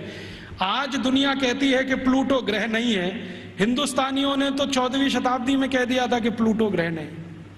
अब दुनिया मानती है कि प्लूटो ग्रह नहीं। सूर्य की दूरी पृथ्वी से कितनी है ये आज बोलते हैं, 9वीं शताब्दी में तो हिंदुस्तानियों को मालूम था कि सूर्य और पृथ्वी की दूरी कितनी है। तो ये जितनी महान बातें करने वाले लोग, इनके पास किसी के पास डिग्री नहीं थी, ज्ञान था। ज्ञान ऊंचा होता है, डिग्री नहीं होती। तो हम वही ज्ञान आधारित शिक्षा और विद्या लाना चाहते हैं। अभी शुरू में हम शायद माइनॉरिटी में होंगे, लेकिन हर माइनॉरिटी समय में मेजॉरिटी हो जाती है। कौन जाने कल को ये अभियान चल पड़ा तो बहुत बड़ा हो जाएगा। शुरुआत तो 1-2 से ही होती है, बड़ा होते होते तो बहुत बड़ा सागर बन जाता है। भगत सिंह तो अकेला था, फांसी पे गया, उसके साथ सुखदेव राजगुरु अकेले थे। सबसे पहले तो मंगल पांडे अकेला था, क्योंकि उसकी छावनी में कोई मदद करने को तैयार नहीं।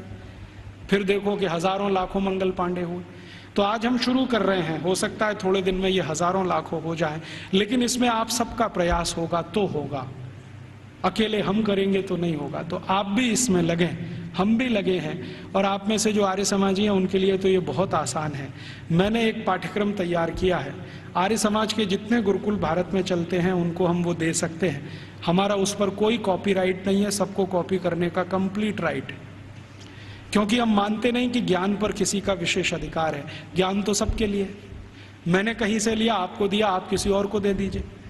तो आर्य समाज के सभी गुरुकुलों को मैं दे सकता हूं और दूसरे गुरुकुलों को दे सकता हूं। वहां भी ये साथ साथ शुरू हो जाए, हम प्रयास करें, आप भी करें, तो हो सकता है 3-4 साल में इस देश की शिक्षा का ढांचा और दिशा दोनों बदल जाए।